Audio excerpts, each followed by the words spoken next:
അച്ഛന് പ്രത്യേകമായിട്ട് ദൈവം കൊടുത്തൊരു നോട്ട് എന്നത് ഡോക്യുമെൻറ്റ്സ് സമർപ്പിച്ച് പ്രാർത്ഥിക്കണം എന്നുള്ളതാണ്. അതുകൊണ്ട് തന്നെ എല്ലാ ദിവസവും നമുക്കറിയാവുന്ന പോലെ രാവിലെ 5:30 മണിക്കാണ് അവരുടെ ഡെയിലി ബെഡ് പ്രാർത്ഥന.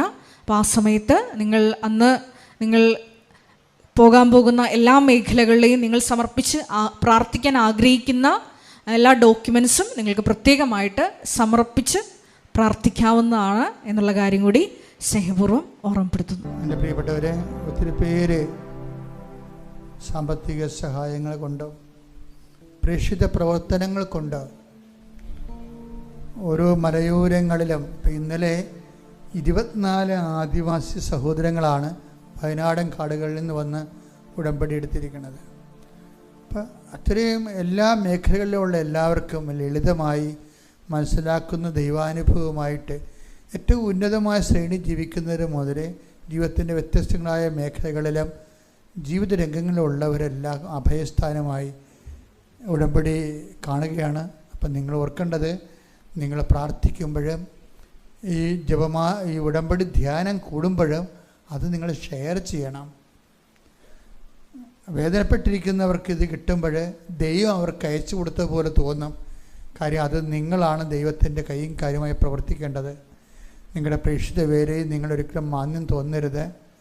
പ്രേക്ഷിത വേല ക്ലേശകരമായ ജോലി കൂടുതൽ ചെയ്യുമ്പോൾ നിങ്ങളുടെ സത്യസന്ധതയാണ് അതുവഴി ദൈവം മനസ്സിലാക്കുകയും നിങ്ങളുടെ ഉടമ്പടിയെ ദൈവം ആശീർവദിക്കുകയും ചെയ്യുന്നത്. ഉടമ്പടി ജീവിക്കാൻ കഴിഞ്ഞതിൽ നിങ്ങൾ ദൈവത്തോട് നന്ദി പറയണം.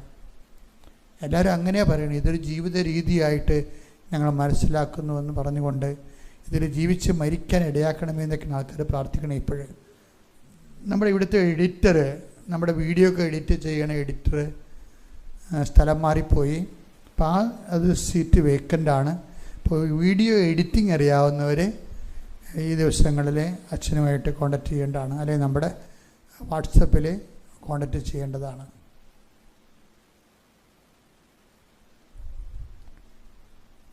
കാര്യം നമുക്ക് ഒത്തിരിയേറെ വർക്കുകൾ ഉണ്ട്, അത് പെൻഡിങ് ആണ് ഇപ്പോഴും.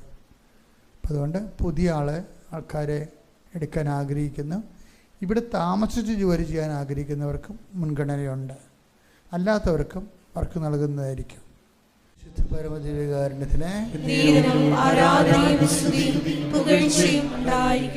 പരിശുദ്ധ പരമദിവ്യകാരുണ്യത്തിന്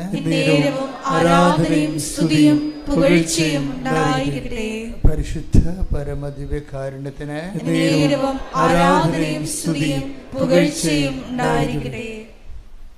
നമ്മൾ എന്തിനാണ്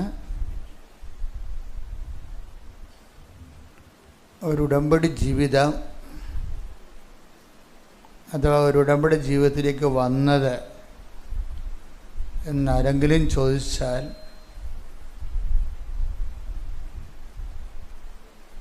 എൻ്റെ ഫസ്റ്റ് ആൻസർ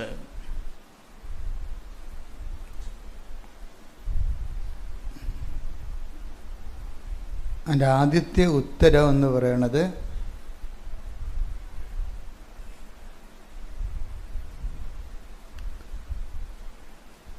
ഇണപിരിയാത്ത ദൈവവുമായിട്ടൊരു ആത്മബന്ധത്തിനാണ്. This may be the correct answer. ഞാൻ ഒത്തിരി ആലോചിച്ചും ധ്യാനിച്ചും പ്രാർത്ഥിച്ചുമൊക്കെ ഇത് പറയണേ, എൻ്റെ ഓളോടേസടം പറയണതല്ല. വെളുപ്പിനെ 3:30 മണിക്ക് എഴുന്നേറ്റതാണ്. ഞാൻ എപ്പോഴും ഇങ്ങനെ ഈ ഉടമ്പടിയുടെ സാക്ഷ്യങ്ങൾ കേൾക്കുമ്പോൾ നമുക്ക് ഒത്തിരി വീണ്ടും വിചാരങ്ങളുണ്ടാവും. ആൾക്കാരുടെ അനുഭവങ്ങളാണല്ലോ ഈ സാക്ഷ്യങ്ങളായിട്ട് ആൾക്കാർ പറയണത്. അപ്പോഴും നമ്മൾ സാധാരണ ഒരു ധ്യാന കേന്ദ്രങ്ങളിൽ ആൾക്കാർ പറയുന്ന അനുഭവങ്ങളിൽ നിന്ന് വ്യത്യസ്തമായിട്ട് അനുഭവങ്ങൾക്കുള്ളിലെ അനുഭവങ്ങൾ ആൾക്കാർ പറയും. ഉടമ്പടിയുടെ ഒരു പ്രത്യേകത അതാണ്. അനുഭവങ്ങൾ ജോലി കിട്ടി, വീട് കിട്ടി, ജപ്തി മാറി, അതുപോലെ തന്നെ കേസ് മാറി എന്നൊക്കെ പറയുന്ന ഈ പൊതുവെയുള്ള അതിൻ്റെ പുറമേ കാണുന്ന ഒരു ഇങ്ങനെ പൊന്തിക്കിടക്കുന്ന കുറച്ച് നമുക്ക് കാണാവുന്ന അനുഭവങ്ങളെക്കാളുപരി അനുഭവങ്ങൾക്കുള്ളിൽ ഇങ്ങനെയുള്ള ഒരു ഫിസിക്കൽ എക്സ്പീരിയൻസിൻ്റെ ഉള്ളിൽ അടിയൊഴുക്ക് പോലെ ശാന്തമായി ഒഴുകുന്ന ഒരു അന്തർഭൗമ പ്രവാഹമുണ്ട്. ആ പ്രവാഹത്തെ നമ്മൾ വിളിക്കുന്ന പേര് ദൈവാനുഭവം എന്ന് തന്നെയാണ്. ദൈവാനുഭവം. അപ്പം ജീവിതാനുഭവവും നമുക്ക് ഭൗതികമായ അനുഭവവും ആത്മീയമായ അനുഭവങ്ങളും ഉടമ്പടിയിലുണ്ട്. ഉടമ്പടി പുതുക്കുന്നതനുസരിച്ച് നിങ്ങളുടെ ആധ്യാത്മിക അനുഭവങ്ങൾ കൂടുന്നുണ്ടോ എന്ന് നോക്കണം. ഇപ്പം നമുക്ക് ഉടമ്പടി വെച്ചിരിക്കുന്ന നിയോഗബന്ധിയാണല്ലോ, നിയോഗബന്ധിയാണ്. കാര്യം നമ്മൾക്ക് എന്തെങ്കിലും ഒരു ജീവിത സമ്മർദ്ദം വരുമ്പോഴാണ്, നമുക്കത് താങ്ങാൻ പറ്റാതെ വരുമ്പോൾ നമ്മൾ ദൈവത്തിൻ്റെ കൂട്ട് പരിശുദ്ധ അമ്മയിലൂടെ നേടിയെടുക്കുകയാണ്. ചിലപ്പോൾ ജോലികൾ നീണ്ടുപോവുകയും വരുമാനം ഇല്ലാതെ വരികയും മാസങ്ങളോളം വരുമാനം ഇല്ലാതെ വരുമ്പോൾ അതനുസരിച്ച് ചിലപ്പോൾ കറണ്ട് ചാർജ് കൂടും. ചിലപ്പോൾ വാടക താമസിക്കണമെങ്കിൽ ഉടയക്കാർ ഇറങ്ങാൻ പറയും. അപ്പോൾ അങ്ങനെയുള്ള ജീവിത സമ്മർദ്ദങ്ങൾക്കാണ് നമ്മൾ ഉടമ്പടി എടുക്കുന്നത്. ഒരു സംശയമില്ല കാര്യം. നമുക്ക് ഒറ്റക്ക് താങ്ങിക്കൊണ്ടു പോകാൻ പറ്റാത്ത അവസ്ഥ വരുമ്പോൾ ഈ ഭൗതികമായ കാര്യങ്ങൾക്ക് നമുക്കൊരു സഹായം കിട്ടാനാണ്. കാര്യം ഉടമ്പടിയുടെ ബേസ്മെൻറ്റ് അത് തന്നെയാണ്. അവർക്ക് വീഞ്ഞില്ല എന്ന് പറയുന്നിടത്ത് വെച്ചാണ് തുടങ്ങണത്. വീഞ്ഞെന്ന് പറഞ്ഞാൽ ആത്മീയ കാര്യമൊന്നുമല്ല, കല്യാണത്തിൽ വീഞ്ഞ് തീർന്നു പോയ വിഷയമാണ്. ജീവിതത്തിൽ ചില ഭൗതികമായ സാഹചര്യങ്ങൾ തീർന്നു പോകുമ്പോൾ സാമ്പത്തികം, ജോലി, ആരോഗ്യം, അതുപോലെ തന്നെ സമാധാനം, വീടില്ലാത്ത അവസ്ഥകൾ, അങ്ങനെയൊക്കെ വരുമ്പോൾ നമ്മൾ നോക്കുമ്പോൾ ഇനി നമ്മൾ കൊണ്ട് മാത്രം ഇതിനൊരു പരിഹാരം കാണാൻ പറ്റത്തില്ല. അങ്ങനെ വരും ജീവിതത്തിൽ. ഇപ്പം നിങ്ങൾക്കുള്ള സ്വാധീനങ്ങൾ, നിങ്ങളുടെ വിദ്യാഭ്യാസം, നിങ്ങൾക്ക് ലഭിക്കാൻ സാധ്യതയുള്ള നിങ്ങളുടെ മെരിറ്റ്, ഇതൊക്കെ നോക്കുമ്പോൾ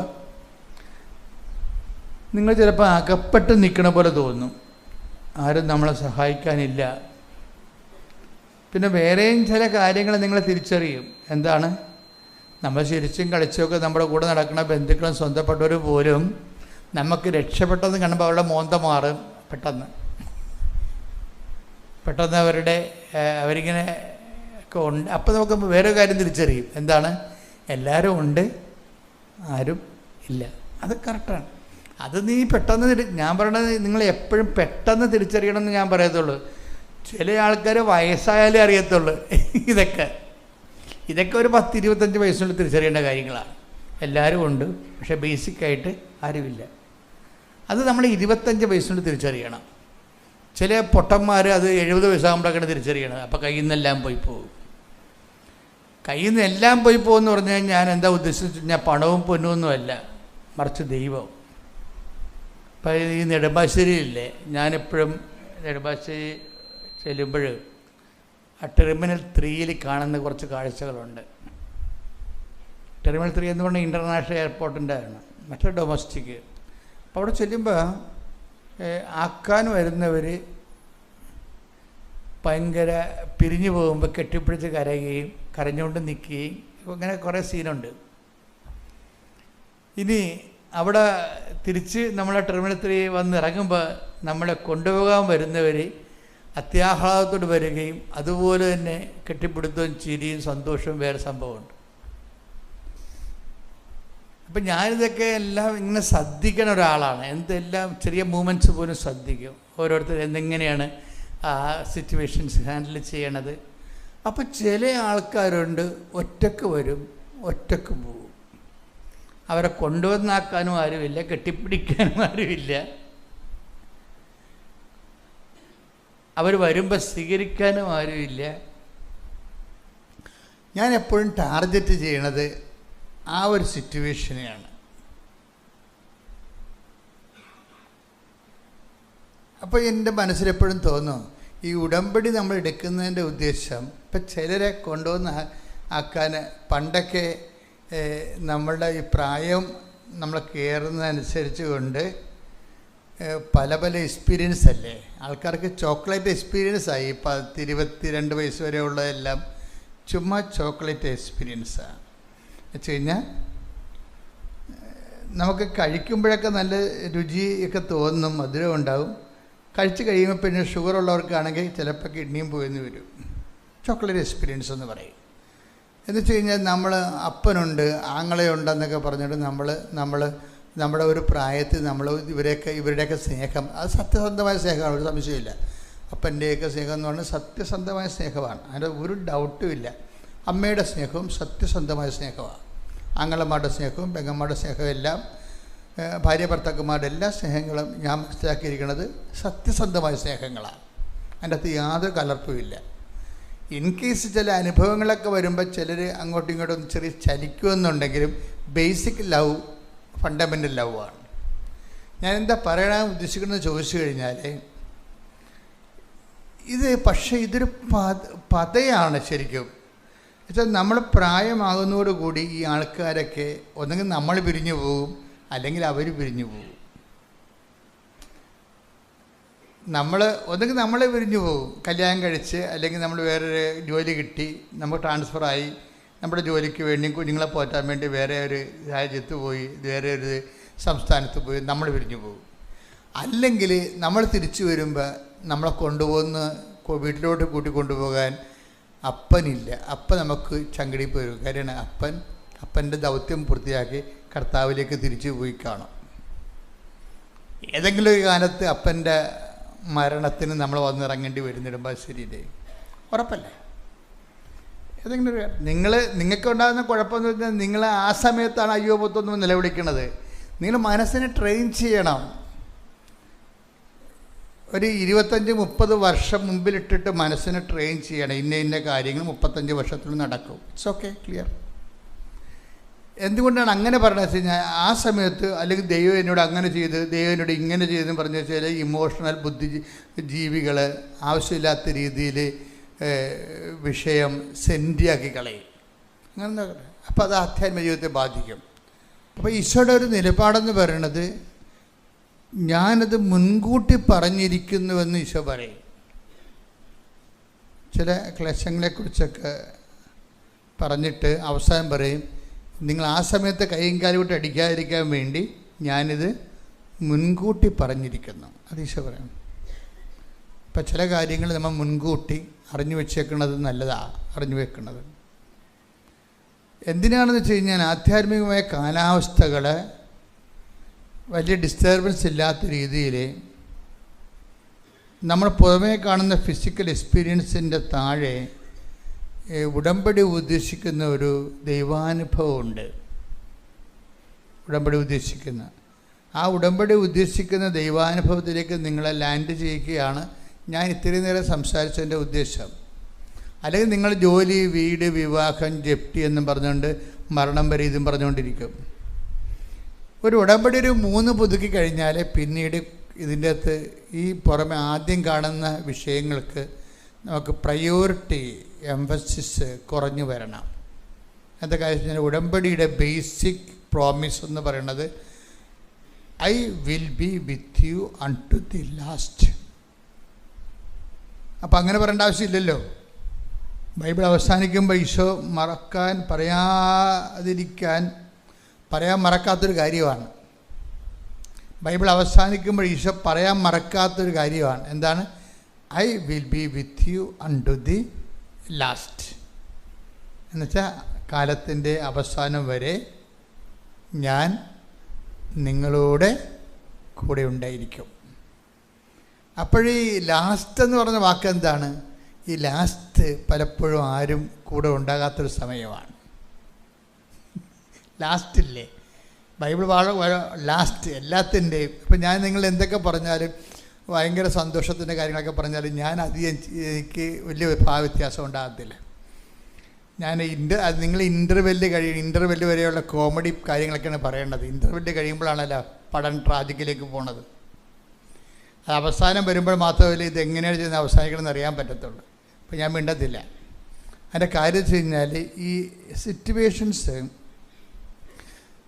കഴിഞ്ഞ ദിവസങ്ങളിൽ ഗോകുല കൃഷ്ണ എന്നും പറഞ്ഞൊരു ജർമ്മൻ സ്കോളർ, അവർ ജർമ്മനിൽ PhD വെച്ചെടുക്കണം, കൊല്ലത്തുകാരത്തിയാണ്, കുട്ടിയാണ്, എന്നുവെച്ചാൽ 25 വയസ്സുണ്ട് അവർ.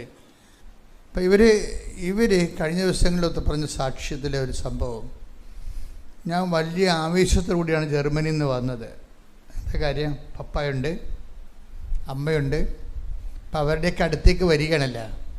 അവർ കുറേ നാൾ പഠിത്തവും ഒട്ടകപക്ഷനെ പോലെ മണ്ണിൽ തല താഴ്ച വെക്കണ പോലെ പുസ്തകത്തിലും പ്രോജക്റ്റിലും തല താഴ്ത്തി വെച്ച് അവിടുത്തെ നമുക്ക് നിവർത്തിയില്ലെങ്കിലും അവിടുത്തെ ആഹാരം കഴിച്ചു. നമ്മളെന്തൊക്കെ പറഞ്ഞാൽ മലയാളികൾ പുറത്ത് പോകുന്നത് നിങ്ങളവർക്ക് ഒരു ഹാപ്പിയാണെന്ന്. അവരെന്തിനാണ് ഈ കുടുംബത്തൊക്കെ കെട്ടിവരിച്ചുകൊണ്ട് പോകുന്നതിൻ്റെ കാര്യം വെച്ച് കഴിഞ്ഞാൽ ആ ചോറും കറിയും കഴിക്കാൻ വേണ്ടിയാണ് ഒരു പ്രധാനപ്പെട്ട കാര്യം. ആ വീട്ടു ഭക്ഷണം കഴിക്കാൻ വേണ്ടിയാണ്. അവിടുത്തെ ഭക്ഷണമൊക്കെ നമുക്ക് ഒരു ടൈം കഴിഞ്ഞാൽ നമുക്കൊന്നും കഴിക്കാൻ പറ്റത്തില്ല. അത് നമ്മൾ യൂസ്ഡ് അല്ല, നമ്മുടെ ബോഡി യൂസ്ഡ് അല്ല. നമ്മൾ 10-30 വയസ്സ് കഴിഞ്ഞിട്ടല്ല അങ്ങോട്ടൊക്കെ പോണത്. അല്ലെ കുഞ്ഞുനാൾ പോലെ അവിടെ തന്നെ ജീവിക്കണം. അപ്പോഴേ അവർ തിരിച്ച് വീട്ടിലേക്ക് വരുമ്പോൾ ഒത്തിരിയാണ് കൂട്ടുകാർ.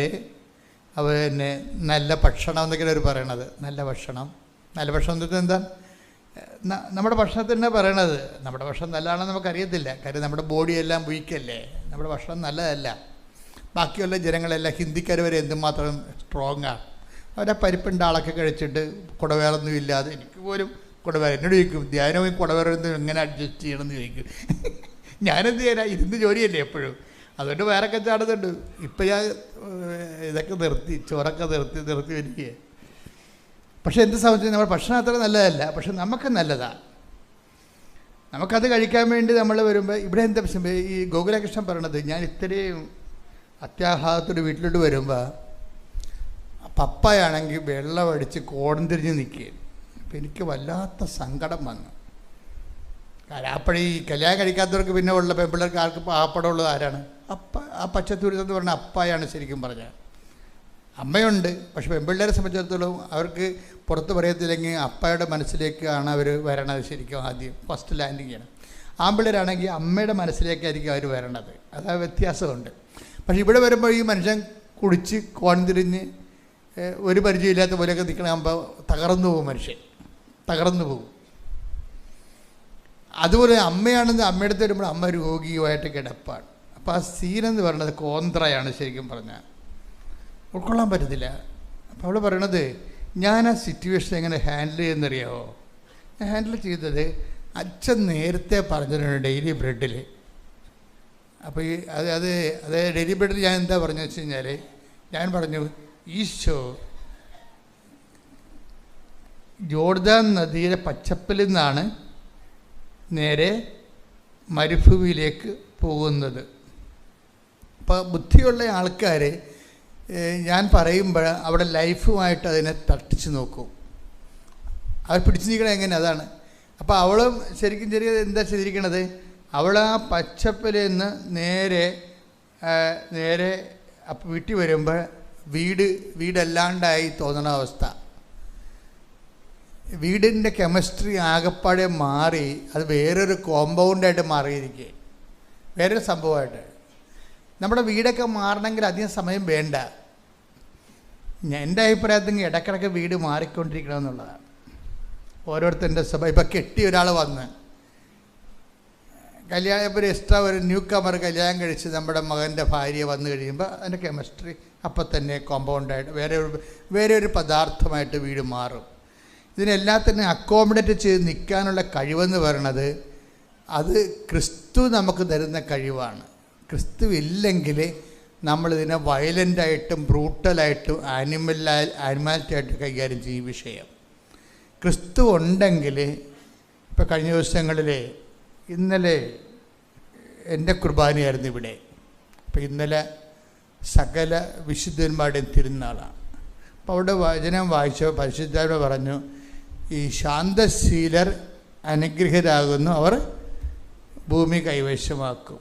അപ്പോൾ അത് എങ്ങനെ എക്സ്പ്ലെയിൻ ചെയ്യേണ്ടതെന്ന് പ്രാർത്ഥിച്ചപ്പോൾ പരിശുദ്ധാത്മാവ് പറഞ്ഞു, താഴെ കിടക്കുന്ന വചനത്തിൻ്റെ താക്കോൽ വെച്ചാണ് ഈ വീട് തുറക്കേണ്ടതെന്ന് പറഞ്ഞു. എന്താണ്?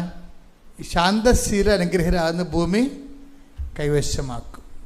അപ്പം നമ്മൾ നിൽക്കുന്ന ഇടത്തിൻ്റെ മേൽ ആധിപത്യം സ്ഥാപിക്കുന്നതിന് ശാന്തത വേണമെന്നാണ് ഈ പറയണത്.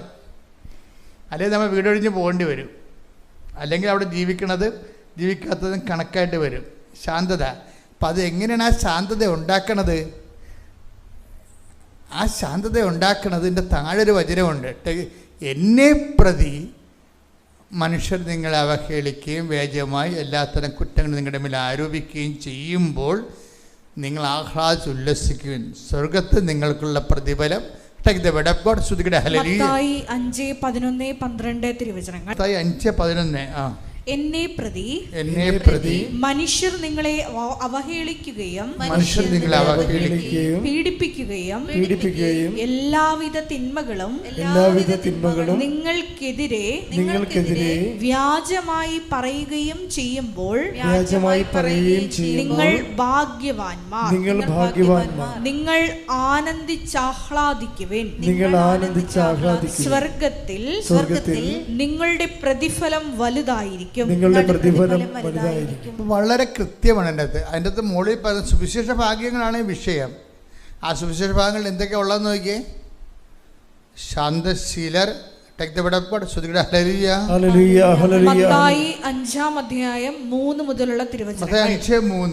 ആത്മാവിൽ ദരിദ്രരായവർ ഭാഗ്യവാന്മാർ. സ്വർഗരാജ്യം അവരുടേതാണ്. വിലപിക്കുന്നവർ ഭാഗ്യവാന്മാർ, അവർ ആശ്വസിപ്പിക്കപ്പെടും. ശാന്തശീലർ ഭാഗ്യവാന്മാർ, അവർ ഭൂമി അവകാശമാക്കും. ശാന്തശീലർ ഭാഗ്യവാന്മാർ, അവർ ഭൂമി അവകാശം.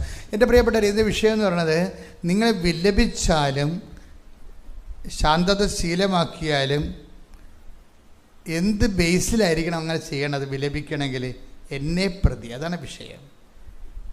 എല്ലാം സോൾവ് ചെയ്യണതും സമാധാനം ഉണ്ടാക്കുന്നതും ആരാണ്?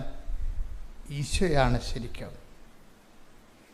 ഒരു വിഷയം, കർത്താവ് നമ്മളിൽ നിന്ന് പിരിഞ്ഞു പോകാതിരിക്കാനും, ഒരിക്കലും നിങ്ങൾ പഴയ നമ്മൾ ഈ കെമിസ്ട്രി കുടുംബത്തിൻ്റെ ഈ പദാർത്ഥം പുതിയ ഒരു എലമെൻ്റ് വന്ന് ഒരു ഫോറിൻ എലമെൻ്റ് വരുമ്പോഴും അത് പിന്നീട് നമ്മളുടെ ജീവിതത്തിൻ്റെ ഭാഗമായി മാറുന്നവരെയുള്ള പ്രോസസ്സ്, ട്രാൻസിഷൻ ടൈമില്ലേ, ആ ട്രാൻസിഷൻ ടൈമിൽ എപ്പോഴും നിങ്ങൾ ക്രിസ്തുവിന് 1-ാം സ്ഥാനം കൊടുത്തുകൊണ്ടിരിക്കണം. പറഞ്ഞ മനസ്സിലായ? ക്രിസ്തുവിന് 1-ാം സ്ഥാനം കൊടുക്കണം. അല്ല, അവരങ്ങനെ പറഞ്ഞു, ഇവരിങ്ങനെ പറഞ്ഞു, ഞാനങ്ങനെ പറഞ്ഞപ്പോൾ എൻ്റെ അടുത്ത് ചാടിക്കയറി, അങ്ങനെ ഞാൻ നീ എന്ന് പറയരുത്. ക്രിസ്തുവിന് 1-ാം സ്ഥാനം കൊടുക്കണം അവിടെ. ഇതൊരു കൾച്ചറിങ്ങിൻ്റെ ടൈമാണ് ശരിക്കും. അവിടെയാണ് ഈശോ ഇപ്പോൾ നിങ്ങൾ ശാന്തത കാണിച്ചാലും നിങ്ങൾ വിലപിച്ചാലും അതെന്താണ്? ചില കാര്യം റീഫണ്ടബിൾ അല്ലെന്ന് നേരത്തെ പറഞ്ഞിട്ടുണ്ട്. പ്രാർത്ഥിക്കുന്നു, അപ്പം തന്നെ ഉത്തരം കിട്ടുന്നതാണ് റീഫണ്ടബിൾ എന്ന് പറയുന്നത്. അപ്പം നമ്മൾ പ്രാർത്ഥിക്കുന്നു, അപ്പം തന്നെ അതിൻ്റെ റെഡിമെയ്ഡ് ആൻസർ കിട്ടുന്നു. പക്ഷേ ഈശോ കൃത്യമായിട്ടൊരു കാര്യം പറഞ്ഞു, ചില കാര്യങ്ങൾക്ക് നമ്മൾക്ക് റെഡി ടു ആൻസർ, എന്താണ് ഇൻസ്റ്റൻറ്റ് പോലെ ഇൻസ്റ്റൻറ്റ് ബ്രേക്ക്ഫാസ്റ്റ് എന്നൊക്കെ പറയത്തില്ലേ, റെഡി ടു ഈറ്റ് എന്ന് പറഞ്ഞ് ചുമ്മാ കൊണ്ടുപോയി ഒന്ന് ഓവനിൽ കാണിച്ചിട്ട് കഴിക്കാൻ പറ്റിയ സാധനമായിട്ടല്ല.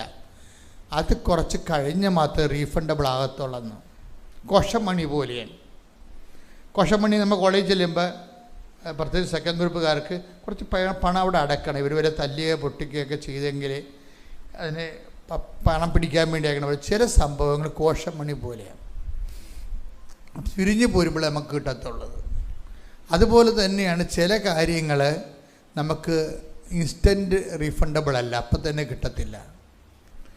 ഇപ്പം നിങ്ങളിപ്പോൾ ക്ഷമിക്കുന്നു, ചില കാര്യങ്ങൾ ഏകപക്ഷീയമായി ക്ഷമിക്കുന്നു, അതിൻ്റെ പേരിൽ അടുത്ത ആഴ്ച ജോലി കിട്ടുമെന്ന് പറഞ്ഞാൽ ഇരിക്കത്തില്ല. ഞാൻ ക്ഷമിച്ചു, കാര്യം എന്താണ്? ഞാൻ ഉടമ്പടി എടുത്തിട്ടുണ്ട്. കർത്താവ് എങ്ങനെ ഞാൻ ക്ഷമിക്കാത്തതിൻ്റെ പേരിൽ കർത്താവ് ജോലി തന്നില്ലെങ്കിൽ എന്ത് ചെയ്യും? അങ്ങനെ ഇങ്ങനെ ഇൻ്റർ കണക്ട് ചെയ്യേണ്ട. ചില കാര്യങ്ങൾക്ക് ചില മേജറായിട്ട് നിങ്ങൾ ചെയ്യുന്ന കാര്യങ്ങൾ, മൈനർ കാര്യങ്ങൾ ഓക്കെയാണ്. ചില മേജർ ഇൻവെസ്റ്റ്മെൻറ്റ്സ് ഒരിക്കലും റീഫണ്ടബിൾ അല്ല. ചില മേജർ ഇൻവെസ്റ്റ്മെൻറ്റ്സ്, അപ്പം നിങ്ങൾ ഓർക്കുക എന്താ മേജർ ഇൻവെസ്റ്റ്മെൻറ്റ്സ് എന്ന് അച്ഛൻ ഉദ്ദേശിക്കുന്നത്? നിങ്ങൾ ഗുരുതരമായി നിങ്ങൾക്ക് നഷ്ടം വരുന്നൊരു കാര്യം നിങ്ങൾ ഈശോയെക്കുറിച്ച് ചെയ്തെന്ന് വിചാരിച്ചോ, അതിന് അപ്പം തന്നെ നിങ്ങൾക്ക് അതിൻ്റെ ആയിട്ടുള്ളൊരു പ്രതിഫലം കിട്ടത്തില്ല. എന്താ കാര്യം? അത് ക്യാരി ഓവർ ചെയ്തിരിക്കുന്നത് ഇറ്റേണൽ അക്കൗണ്ടിലേക്ക് പോയിരിക്കുകയാണ്. അതാണ് ഈശോ പറയണത്. എന്താണ്? അവസാനം പറഞ്ഞ വചനം എന്താ? 5:11 എന്താ? എന്നെ പ്രതി മനുഷ്യർ നിങ്ങളെ അവഹേളിക്കുകയും പീഡിപ്പിക്കുകയും എല്ലാവിധ തിന്മകളും നിങ്ങൾക്കെതിരെ വ്യാജമായി പറയുകയും ചെയ്യുമ്പോൾ. ഇതാണ് മേജർ എന്ന് പറയുന്നത്. വേജമായിരിക്കും, ആ സംഭവത്തിൽ സത്യം ഉണ്ടാകത്തില്ല. വേജമായി നിങ്ങൾ ഒരു കാര്യം പറയുമ്പോൾ നിങ്ങൾ എന്ത് ചെയ്യും? അത് തെളിയിക്കാൻ വേണ്ടി ചിലപ്പോൾ കോടതി വരെ പോകും. ചിലപ്പോൾ നിങ്ങൾ വാശി പിടിച്ച് വിവാഹമോചനം വരെ ആവശ്യപ്പെടും. കാര്യം നിങ്ങൾ ചെയ്യാത്ത കാര്യമാണ്. ഇപ്പോൾ ഇന്നലെ ഒരു ഭർത്താവ് എൻ്റെ അടുത്ത് കൊച്ചിനെ കാണിച്ച് പറഞ്ഞു, ഈ കൊച്ചിനെക്കുറിച്ച് ഞങ്ങൾ തമ്മിൽ ഇപ്പോൾ പിരിഞ്ഞിരിക്കുകയാണെന്ന്. ഞാൻ ഡീറ്റെയിൽസിലോട്ട് പോയില്ല. എന്തിനാ അവനെ കൊണ്ട് തോന്നിയ തെറ്റ് പറയിപ്പിക്കുന്നത്? ഞാൻ പറഞ്ഞ കർത്താവ് ആ വിഷയം ഒരു കൊച്ചു ജനിച്ചപ്പോൾ അതിൻ്റെ പേരിൽ പറഞ്ഞ് പിശകി ഭർത്താവും ഭാര്യയായിട്ട് പിരിഞ്ഞിരിക്കുകയാണ്. അപ്പോൾ അത് ഇതിൻ്റെ അകത്ത് രണ്ടുപേർക്കും അറിയാം, വലിയ കഥയൊന്നും ഇല്ലെന്നറിയാം. പക്ഷേ ഒരു വാശിയാണ് അവിടെ വർക്ക് ചെയ്യണത്. ഈ വാശി വിട്ടുകൊടുക്കാൻ ആരും തയ്യാറല്ല. കുറഞ്ഞു പോകുമെന്ന് വിചാരിച്ചിട്ട് അവൾ കുറഞ്ഞു പോകും, അല്ലെങ്കിൽ അവൻ കുറഞ്ഞു പോകുമെന്ന് വിചാരിച്ചുകൊണ്ട് അവൾ വരട്ടെ അല്ലെങ്കിൽ അവൻ വരട്ടെ എന്ന് പറഞ്ഞുകൊണ്ട് കാത്തിരുന്ന് മുടി നിരക്കണമെന്ന് കോടതി തോക്കണം എന്നല്ലാതെ വേറെ കാര്യമൊന്നുമില്ല. നിങ്ങളെപ്പോഴും നമ്മൾ ശ്രദ്ധിക്കേണ്ടത്, ഒരു സാധനത്തിനെ കെട്ടിയെടുത്താൽ പിന്നെ അത് നിങ്ങൾ ദൈവത്തിൻ്റെ തിരുസന്നിധിനെ ആശീർവദിച്ച് മേടിച്ച സാധനമാണെങ്കിൽ അതിനെ കളയാതിരിക്കുന്നതാണ് എപ്പോഴും ഭാര്യയ്ക്കും ഭർത്താവിനും നല്ലത്. തമാശ പറയല്ല. കാരണം നിങ്ങൾ കഴിഞ്ഞിട്ട് വാശിപ്പുറം കളഞ്ഞിട്ട് വേറെ ഒരെണ്ണത്തിനെ കെട്ടി അവളുടെ മുമ്പിൽ കൂടി ഞാൻ നടക്കുമെന്നൊക്കെ പറഞ്ഞിട്ട് കഥയൊന്നും, അതൊക്കെ ചുമ്മാ മസിൽ പിടുത്തമാണ്. കുറച്ച് കഴിയുമ്പോൾ നിങ്ങൾ വയസ്സാകും. അപ്പം നിങ്ങൾ പറയും അവനേക്കാളും ബെറ്ററായിട്ടുള്ളവനെ ഞാൻ കല്യാണം കഴിച്ചിട്ട് അവൻ്റെ വീടിന് ബാക്കി കൂടി പോവും, അതിനേക്കാൾ ബെറ്ററായിട്ടുള്ള കാറ് ഞാൻ മേടിക്കും. ഇങ്ങനെ കുറേ മൃഗങ്ങളുണ്ട് ശരിക്കും പറഞ്ഞാൽ. എന്ന് വെച്ച് കഴിഞ്ഞാൽ മൃഗങ്ങളെന്ന് പറഞ്ഞാൽ എന്താണ്? ആത്മാവില്ലാത്ത സാധനങ്ങൾ.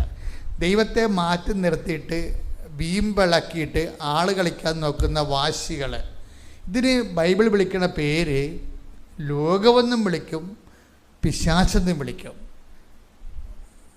ലോകമെന്ന് പറഞ്ഞാൽ എന്താണ്? ഇതുപോലുള്ള വാശി, വൈരാഗ്യം, മത്സരം. ഉടമ്പടിയിൽ എപ്പോഴും വരുമ്പോൾ നിങ്ങളുടെ ലോകത്തിൻ്റെ കണ്ടൻറ്റ് നിങ്ങൾ ടാർഗറ്റ് ചെയ്യേണ്ട ഒരു വിഷയമാണ്. എന്നിൽ ലോകമുണ്ടോ, വാശിയുണ്ടോ, മത്സരമുണ്ടോ? വാശി എന്നാണ് പിന്നെ ഒരു മത്സരം വരണത്. മത്സരത്തിൽ നിങ്ങൾ ജയിച്ചാലും അവസാനം തോറ്റന് തുല്യമാണ്. എന്താ കാര്യം? ക്രിസ്തു ഈ ഫോർമാറ്റിൽ വർക്കൗട്ട് ചെയ്യത്തില്ല. അപ്പോൾ ക്രിസ്തുവിനെ നിങ്ങൾക്ക് മിസ്സാകും. ക്രിസ്തുവിനെ മിസ്സാകുന്നില്ലെങ്കിൽ നമ്മളെന്തിനാ ഉടമ്പടിയിൽ കാരുണ്യപ്രവൃത്തിയും അതുപോലെ തന്നെ ഇവാഞ്ചലൈസേഷനും ഒക്കെ വെച്ചിരിക്കണത് എന്താ? അതിൻ്റെ ഒരു ബേസ് എന്ന് പറഞ്ഞാൽ, ഒരു കാര്യം എന്ന് പറഞ്ഞാൽ ക്രിസ്തുവിനെ നിങ്ങൾക്ക് ഒരു കാരണവശാലും നിങ്ങൾക്ക് മിസ്സാകാതിരിക്കാനാണ്. കഴിഞ്ഞ ദിവസങ്ങളിലൊരു സാക്ഷ്യം ഉണ്ടായി. എന്നാ സാക്ഷ്യം എന്ന് പറയാമോ? അതായത് ഒന്ന് സ്തുതിക്കട്ടെ മക്കളെ. Hallelujah, hallelujah, hallelujah. സാക്ഷ്യങ്ങളിലൂടെ സംസാരിക്കുന്ന നന്ദി പറയുന്നു. ഹല്ലേലൂയ,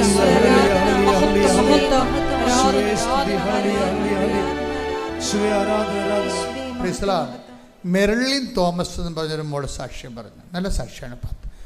പെട്ടെന്ന് ആൾക്കാർ ആ സാക്ഷ്യം കൂടുതലുണ്ട്. 37,000 അപ്പോൾ ഈ മെറിലിൻ പറയണത്, ഞാൻ നേരത്തെ ഉടമ്പടി എടുത്തതാണ്, പക്ഷെ വർക്കൗട്ട് ചെയ്തില്ലെന്ന് പറഞ്ഞു. ഞാൻ 22 മറ്റേ ഉടമ്പടി എടുത്തതാണ്. അപ്പോൾ 29 ഉടമ്പടി എടുത്തതെന്ന് പറയുമ്പോൾ ആ ഉടമ്പടിയിൽ വന്നിരിക്കുന്ന വിഷയം ഞാൻ പറഞ്ഞ് ഞങ്ങളെ ഡെൻഡലിലായിരുന്നു. പിന്നീട് ഈ നാട്ടുകാരാണേ, ചേർത്തലക്കാരാ. പക്ഷെ അവർ ഇംഗ്ലണ്ടിലാണ്. അപ്പോൾ ഉടമ്പടി എടുത്തെങ്കിലും ഉടമ്പടിയിലെ കുറച്ച് കാര്യങ്ങളെ ഞങ്ങൾ ചെയ്തുള്ളൂ. അപ്പോൾ എന്തൊക്കെയാണ് ചെയ്തതെന്ന് നോക്കിയപ്പോൾ പറഞ്ഞത്, ഞങ്ങൾ കുർബാന മുടക്കിയിട്ടില്ല, പിന്നെ എന്താണ്, കുടുംബ പ്രാർത്ഥനയും മുടക്കിയിട്ടില്ല, ബൈബിളും വായിച്ചിട്ടുണ്ട്. പക്ഷെ ഉടമ്പടി വർക്ക് ചെയ്യത്തില്ല. കാര്യം എന്താ? അത് നിങ്ങളെ ശ്വസിച്ചു എന്ന് പറഞ്ഞൊരു വല്ല കാര്യമുണ്ടാ? നിങ്ങൾ ശ്വസിച്ചില്ല, നിങ്ങൾ ചത്തുപോയനോ. കുർബാന മുടക്കിയിട്ടില്ല, കുടുംബ പ്രാർത്ഥന മുടക്കിയിട്ടില്ല, ബൈബിൾ വായിച്ചെന്ന് വെച്ചാൽ അതിൻ്റെ അർത്ഥം എന്താണ്? നിങ്ങൾ ആത്മീയ ജീവിതം ശ്വസിച്ചു എന്നേ ഉള്ളൂ, അത്രയേ ഉള്ളൂ. ആരോഗ്യം വേറെയാണ്. ഭക്ഷണം കഴിക്കണമെങ്കിൽ മാത്രമേ ആരോഗ്യം ഉണ്ടാകത്തുള്ളൂ. മറ്റത് ശ്വാസോച്ഛ്വാസത്തിനാണ് ഈ കുർബാനയൊക്കെ വെച്ചിരിക്കുന്നത്. അപ്പോഴേ ഇവർ പറയണത് അത് ഉടമ്പടിയിൽ അതുണ്ട്, അത് ശ്വസിക്കാൻ വേണ്ടി ഇട്ടിരിക്കുന്നതാണ്, നിങ്ങളെ ശ്വസിക്കാൻ വേണ്ടി ഇട്ടിരിക്കുന്നതാണ്, നിങ്ങളെ ബലം പ്രാപിക്കാൻ വേണ്ടി ഇട്ടിരിക്കുന്ന കണ്ടന്റ് വേറെയാണ്. നിങ്ങൾ ശ്വസിക്കാൻ വേണ്ടി ഇട്ടിരിക്കുന്നത് എന്തൊക്കെയാണത്? കുർബാന മുടക്കരുത്, പിന്നെന്താ ചെയ്തിരിക്കണത്? കുടുംബ പ്രാർത്ഥന മുടക്കരുത്, പിന്നെന്താണ്? ബൈബിൾ വായിക്കണം. അതിപ്പോൾ നിങ്ങൾ ഉടമ്പടി എടുത്തില്ലെങ്കിൽ ചെയ്യണമല്ലോ. ഒരു കത്തോലിക്ക മസ്റ്റായിട്ട് ചെയ്യേണ്ടത് ഉടമ്പടി എടുത്തില്ലെങ്കിൽ ചെയ്യണം. മറ്റ് ഡിനോമിനേഷൻ ഉള്ളവർ അവരുടെ രീതിയിലുള്ള സഭയിൽ അവരുടെ നിയമം അനുസരിച്ച്, ആ സഭയുടെ നിയമം അനുസരിച്ച് നമ്മൾ ജീവിക്കണത്. അപ്പോഴേ അത് ശ്വാസോച്ഛ്വാസം മാത്രമേ ഉള്ളൂ. ഉടമ്പടിയിൽ എക്സ്ട്രാ വന്നിരിക്കണത് എന്താ? കാരുണ്യ പ്രവൃത്തി. പിന്നെ അത് വന്നിരിക്കണത് എന്താണ്? ഈ ബലം പ്രാപിക്കാൻ വേണ്ടി വന്നിരിക്കുന്നതും പ്രതിരോധ ശേഷിക്ക് വേണ്ടി വന്നിരിക്കുന്നതും. ഇപ്പം കാരുണ്യ പ്രവൃത്തി പ്രതിരോധ ശേഷിക്ക് വേണ്ടി വന്നിരിക്കുന്നതാണ്. അതുപോലെ തന്നെ ഇവാഞ്ചലൈസേഷൻ, വിശ്വാസ കൈമാറ്റം എന്തിനു വന്നിരിക്കുന്നതാണ്? അത് ബലം പ്രാപിക്കാൻ വേണ്ടി, ആത്മീയ ബലം പ്രാപിക്കാൻ വേണ്ടി വന്നിരിക്കുന്നതാണ്. അപ്പം മെർലിൻ പറഞ്ഞത് എന്താണ്? ഞങ്ങൾ കുർബാന മുടക്കണില്ലായിരുന്നു, അതുപോലെ തന്നെ ബൈബിൾ വായന മുടക്കിയിട്ടില്ല, ഞങ്ങൾ അതുപോലെ തന്നെ കുടുംബപ്രാർത്ഥന മുടക്കിയിട്ടില്ല, പക്ഷേ ഉടമ്പടി വർക്കൗട്ട് ചെയ്തിട്ടില്ല. അവസാനം ഇംഗ്ലണ്ടിൽ ഇങ്ങനെ ജീവിക്കുന്ന സമയത്ത് അവിടുത്തെ സിറ്റുവേഷൻസ് കൊണ്ടാണ് ഇത് ചെയ്യാൻ പറ്റാതെ വന്നതെന്നാണ് അവർ പറയണത്. അവർ ഉടമ്പടി എടുക്കാതെ കൊണ്ടാണ് അവർ ചെയ്യുക. ഉടമ്പടി എടുക്കുമ്പോൾ നിങ്ങൾ ഓർക്കും, ഇത് എങ്ങനെയെങ്കിലും ഒക്കെ ഇതിൻ്റെയൊക്കെ ഓരോ കാര്യങ്ങളൊക്കെ ഈ സാമ്പിൾ എടുക്കുമല്ല. ഞാൻ പണ്ട് ജയിലിൽ പ്രാർത്ഥിക്കാൻ പോയപ്പോൾ 12:30 മണിയായിരുന്നു. അപ്പോൾ ജയിലിലെ ഒരു സൂപ്രണ്ടാണ്, അങ്ങനെ DSP റാങ്കിലുള്ള ആളാണെന്ന് തോന്നണം. അദ്ദേഹത്തിൻ്റെ മുമ്പിൽ പോലീസുകാർ സാമ്പാറും സദ്യയും കൊണ്ടുവന്ന് വെക്കും. അപ്പോൾ അയാൾ ഒരു പാത്രം ഉണ്ടല്ലോ, ഒരു പാത്രത്തിൽ തന്നെ പല പല പാത്രങ്ങളില്ലേ, കറികളൊക്കെ അല്ല, അതിൽ നിന്നെല്ലാം അയാൾ ഓരോ നുള്ളിലെടുത്തിട തിന്നും. എന്നിട്ട് അയാൾ അടുത്ത പോലീസുകാരന് കൊടുക്കും, അയാൾ കൊണ്ട് പ്രതികൾക്ക് കൊടുക്കും. ഇയാൾ കഴിക്കാതെ കൊടുക്കത്തില്ല, കാര്യം ഇതിൻ്റെ അകത്ത് വിഷമില്ല എന്ന് ഉറപ്പ് വരുത്താൻ വേണ്ടിയാണ് ഈ ജയിലിൽ അങ്ങനെ ചെയ്യണത്. അപ്പോൾ ഞാൻ നോക്കിയപ്പോൾ 12 പാത്രം കൊണ്ടുവന്ന് 12 പ്രതികൾ ഉറപ്പ് കിടപ്പുണ്ട് ജയിലിൽ. 12 പാത്രം കൊണ്ടുവന്നിട്ട് ഈ SP-ക്ക് കൊടുക്കും. അദ്ദേഹം അവിടെ നിന്ന് അത് കഴിക്കും. അതിങ്ങനെ ഓരോ നുള്ളെടുത്ത് കഴിക്കണത് എല്ലാത്തിൽ നിന്നും എടുക്കും അയാൾ. അപ്പം ഞാനിവിടെ ഇരിപ്പുണ്ട്, ഈ കാഴ്ചയും കണ്ടുണ്ട്. ഇതുപോലെ സാമ്പിൾ കഴിക്കണ അദ്ദേഹം. നിങ്ങൾ ഉടമ്പടിയുടെ സാമ്പിൾ എടുക്കുന്ന ആൾക്കാരാണ് പല ആൾക്കാരും, വർക്കൗട്ട് ചെയ്യത്തില്ല ഉടമ്പടി സാമ്പിള്. അപ്പം ദൈവത്തിനെ നിങ്ങൾ ബോധ്യപ്പെടുത്തേണ്ടത് നിങ്ങൾ ഉടമ്പടിയിലാണെന്ന് ബോധ്യപ്പെടുത്തണം. മെർലിന് സംഭവിച്ച കാര്യം, മെർലിൻ ഇതിൻ്റെ സാമ്പിൾ എടുത്ത് ഉപയോഗിക്കുന്നു. കാരുണ്യപ്രവൃത്തി ഇല്ല, എവാഞ്ചലൈസേഷൻ ഇല്ല. അതൊക്കെ ഇതിൻ്റെ അകത്ത് ഇത്തിരി കഷ്ടപ്പെട്ട പണികളാണ്. അപ്പോൾ അതെന്തുകൊണ്ട്? ശ്വാസോച്ഛ്വാസം മാത്രമേ ഉള്ളൂ. കുർബാനയുണ്ട്, കുടുംബപ്രാർത്ഥനയുണ്ട്, ജപമാലയുണ്ട്, കുടുംബപ്രാർത്ഥനയുണ്ട്, കുർബാനയുണ്ട്, വചന വായനയുണ്ട്. അപ്പോൾ ശ്വാസോച്ഛ്വാസമുണ്ട്, അത്രേ ഉള്ളൂ കാര്യങ്ങൾ. അത് വർക്കൗട്ട് ചെയ്യത്തില്ല. എന്തു ചെയ്യും? പ്രതിരോധം നഷ്ടപ്പെട്ട കാരണം നമ്മൾ ഈ കാരുണ്യപ്രവൃത്തി പ്രതിരോധമാണ് വെച്ചിരിക്കുന്നത്. പ്രതിരോധം നഷ്ടപ്പെട്ട കാരണം നമുക്ക് സെക്യൂരിറ്റി പോകും. ഇപ്പം നമ്മുടെ ബോഡിയിൽ വേറെ അണുക്കൾ കയറാതിരിക്കാൻ വേണ്ടി നമ്മുടെ ബോഡിയിൽ തന്നെ പ്രതിരോധ അണുക്കളുണ്ടല്ലോ, അതിനെ ബൂസ്റ്റ് ചെയ്യാനാണല്ലോ നമ്മൾ ഓരോ ഭക്ഷണമൊക്കെ കഴിക്കണത്. അപ്പോൾ അത് കാരുണ്യപ്രവൃത്തി അതിൻ്റെ അകത്തുള്ളത്. ഇപ്പോൾ കാരുണ്യപ്രവൃത്തിയുടെ പ്രതിരോധം ഇല്ലാഞ്ഞ കാരണം ഓട്ടോമാറ്റിക്കായിട്ട് എന്ത് സംഭവിച്ചു? ഇങ്ങനെ വെൽ ടു ഡു ഫാമിലി ആയിരിക്കുന്ന ആളുകളുടെ ജോലി അങ്ങോട്ട് നഷ്ടപ്പെട്ടു. ജോലി നഷ്ടപ്പെട്ട് കഴിഞ്ഞാൽ പിന്നെ ഓരോരുത്തരുടെ ട്രേഡും കരിയറും അനുസരിച്ചുള്ള പ്രൊഫഷൻ നഷ്ടപ്പെട്ട് കഴിഞ്ഞാൽ പിന്നെ ലെഫ്റ്റ് ഇൻ ദി എയറാണ്. ഒരു പിടിയും ഇല്ലാതെ ഇങ്ങനെ അന്തരീക്ഷത്തിൽ അപ്പം തടിയെ പോലെ പറന്ന് നടക്കും. അപ്പോൾ സംഗതി ജോലി നഷ്ടപ്പെട്ട് കുടുംബം അവിടെ കുളമായി. അപ്പോൾ പിന്നെ എന്ത് ചെയ്ത്? രണ്ടുപേരും നാട്ടിൽ നിന്ന് അവിടെ നിന്ന് തിരിച്ചു പോന്നു, നാട്ടിലേക്ക് പോന്നു. നാട്ടിലേക്ക് വന്ന സമയത്ത് അവർ കാരിങ്ങുമായി, അവർ ഗർഭിണിയുമായി. പിന്നെ ഉടമ്പടിയിൽ ഇപ്പോൾ ഒരു കുഞ്ഞൊക്കെ ആകാൻ പോകുന്നു. പിന്നെ ജോലി നഷ്ടപ്പെട്ടു. പണ്ട് ജോലി ചെയ്ത കാശ് കൊണ്ട് അത്യാവശ്യം അരിവയും മേടിച്ച് പോവുകയാണ്. ജീവിതം ഇങ്ങനെ നേരെ താഴേക്ക് വന്നില്ലേ. അപ്പോഴെന്താ അപ്പനും അമ്മയും പറഞ്ഞു, നിങ്ങൾ പോയി ഉടമ്പടി പുതുക്കാൻ പറഞ്ഞു. അപ്പനമ്മയും പറഞ്ഞ് നിങ്ങൾ പോയി ഉടമ്പടി പുതുക്കെന്ന് പറഞ്ഞു. അവർ വന്ന് ഉടമ്പടി പുതുക്കി, രണ്ടാമത് ഉടമ്പടി ക്ലാസ്സെല്ലാം കൂടി ഉടമ്പടി പുതുക്കി. ഇപ്പോൾ അവർക്ക് സമയമുണ്ട്. ഈ വിദേശ രാജ്യത്തുള്ളൊരു കുഴപ്പമെന്ന് പറയണത്, ഇപ്പോൾ ഞാനൊരു സ്ഥലത്ത് ചെന്നപ്പോൾ, എവിടെയാണോ ഷാർജയിൽ ധരിപ്പിക്കാൻ ചെന്നപ്പോൾ ഒരു വീട്ടിൽ താമസിച്ചു. അപ്പോൾ അവർ എന്നോട് പറയാണ്, ഭാര്യയും ഭർത്താവുമാണ്, ഞങ്ങൾ തമ്മിൽ നേരിട്ട് കണ്ട് 1 മാസമായെന്നും. നമുക്കതിന് അത്ഭുതമുള്ള, അവർ തമ്മിൽ നേരിട്ട് ഒരു വീട്ടിൽ താമസിക്കുകയാണ്. അവർ തമ്മിൽ എന്താ കാര്യം, ഭാര്യയ്ക്ക് നൈറ്റ് ഷിഫ്റ്റ്, ഇയാൾക്ക് ഡേ ഷിഫ്റ്റാണ്. ഇയാൾ വരുമ്പോൾ 1 മണിക്കൂർ മുമ്പ് ഭാര്യ പോകും, ഭാര്യ വരണതിന് 1 മണിക്കൂർ മുമ്പ് ഇയാൾ പോകും. അതന്നെ അവസ്ഥ വരണത്. അപ്പം അങ്ങനെ തമ്മിൽ കാണുന്നില്ല, സംസാരിക്കുന്നില്ല, അങ്ങനെ. അപ്പോൾ അതിനിടയ്ക്ക് പ്രാർത്ഥനാ ജീവിതമൊക്കെ സ്വാഹ.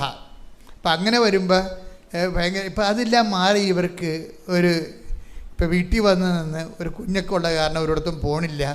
പിന്നെ അങ്ങനെ വന്നപ്പോൾ കുറച്ച് സമയമൊക്കെ കിട്ടിയപ്പോൾ അപ്പനമ്മയും പറഞ്ഞ്, നിങ്ങളിനി രക്ഷപ്പെടണമെന്നുണ്ടെങ്കിൽ ഉടമ്പടി പുതുക്കണമെന്ന് പറഞ്ഞു. അവർ ഭാര്യയും ഭർത്താവും വന്ന് ഉടമ്പടി ആത്മാർത്ഥമായിട്ട്, ഇവർ രണ്ടുപേരും ബേസിക്കായിട്ട് നല്ല കക്ഷികളാണ്. അവർക്കങ്ങനെ വീണ് പോയാൽ പിന്നെ ഒത്തിരി തിരിച്ച് നടക്കേണ്ട കാര്യമില്ല. അവരെ ബേസിക്കായിട്ട് ഒരു കാത്തലിക് സ്പിരിറ്റുള്ള ആൾക്കാരെ കാരണം വീണ് കഴിഞ്ഞാൽ അവർക്ക് അല്പം നടക്കുമ്പോൾ തന്നെ ആ സ്പോട്ടിലെത്തും. ചിലർക്ക് വീണ് കഴിഞ്ഞാൽ പിന്നെ നമ്മൾ മണിക്കൂറോളം കിലോമീറ്ററോളം നടന്ന് തിരിച്ച് നടക്കേണ്ടി വരും. ഇതങ്ങനെ അത്രയില്ല. അവർ വന്നു, അവർ ക്ലാസ്സെല്ലാം കേട്ടു. ക്ലാസ്സെല്ലാം കേട്ട് അവർക്ക് മനസ്സിലായി ഇതിനകത്ത് ഇവാഞ്ചലൈസേഷനാണ് എക്സ്ട്രാ ഉള്ളത്. തങ്ങളത് ചെയ്തിട്ടില്ല. വിശ്വാസ കൈമാറ്റമാണ് എക്സ്ട്രാ ഉള്ളത്. അത് ദൈവസ്നേഹത്തോടെ ചെയ്യേണ്ടതാണ്.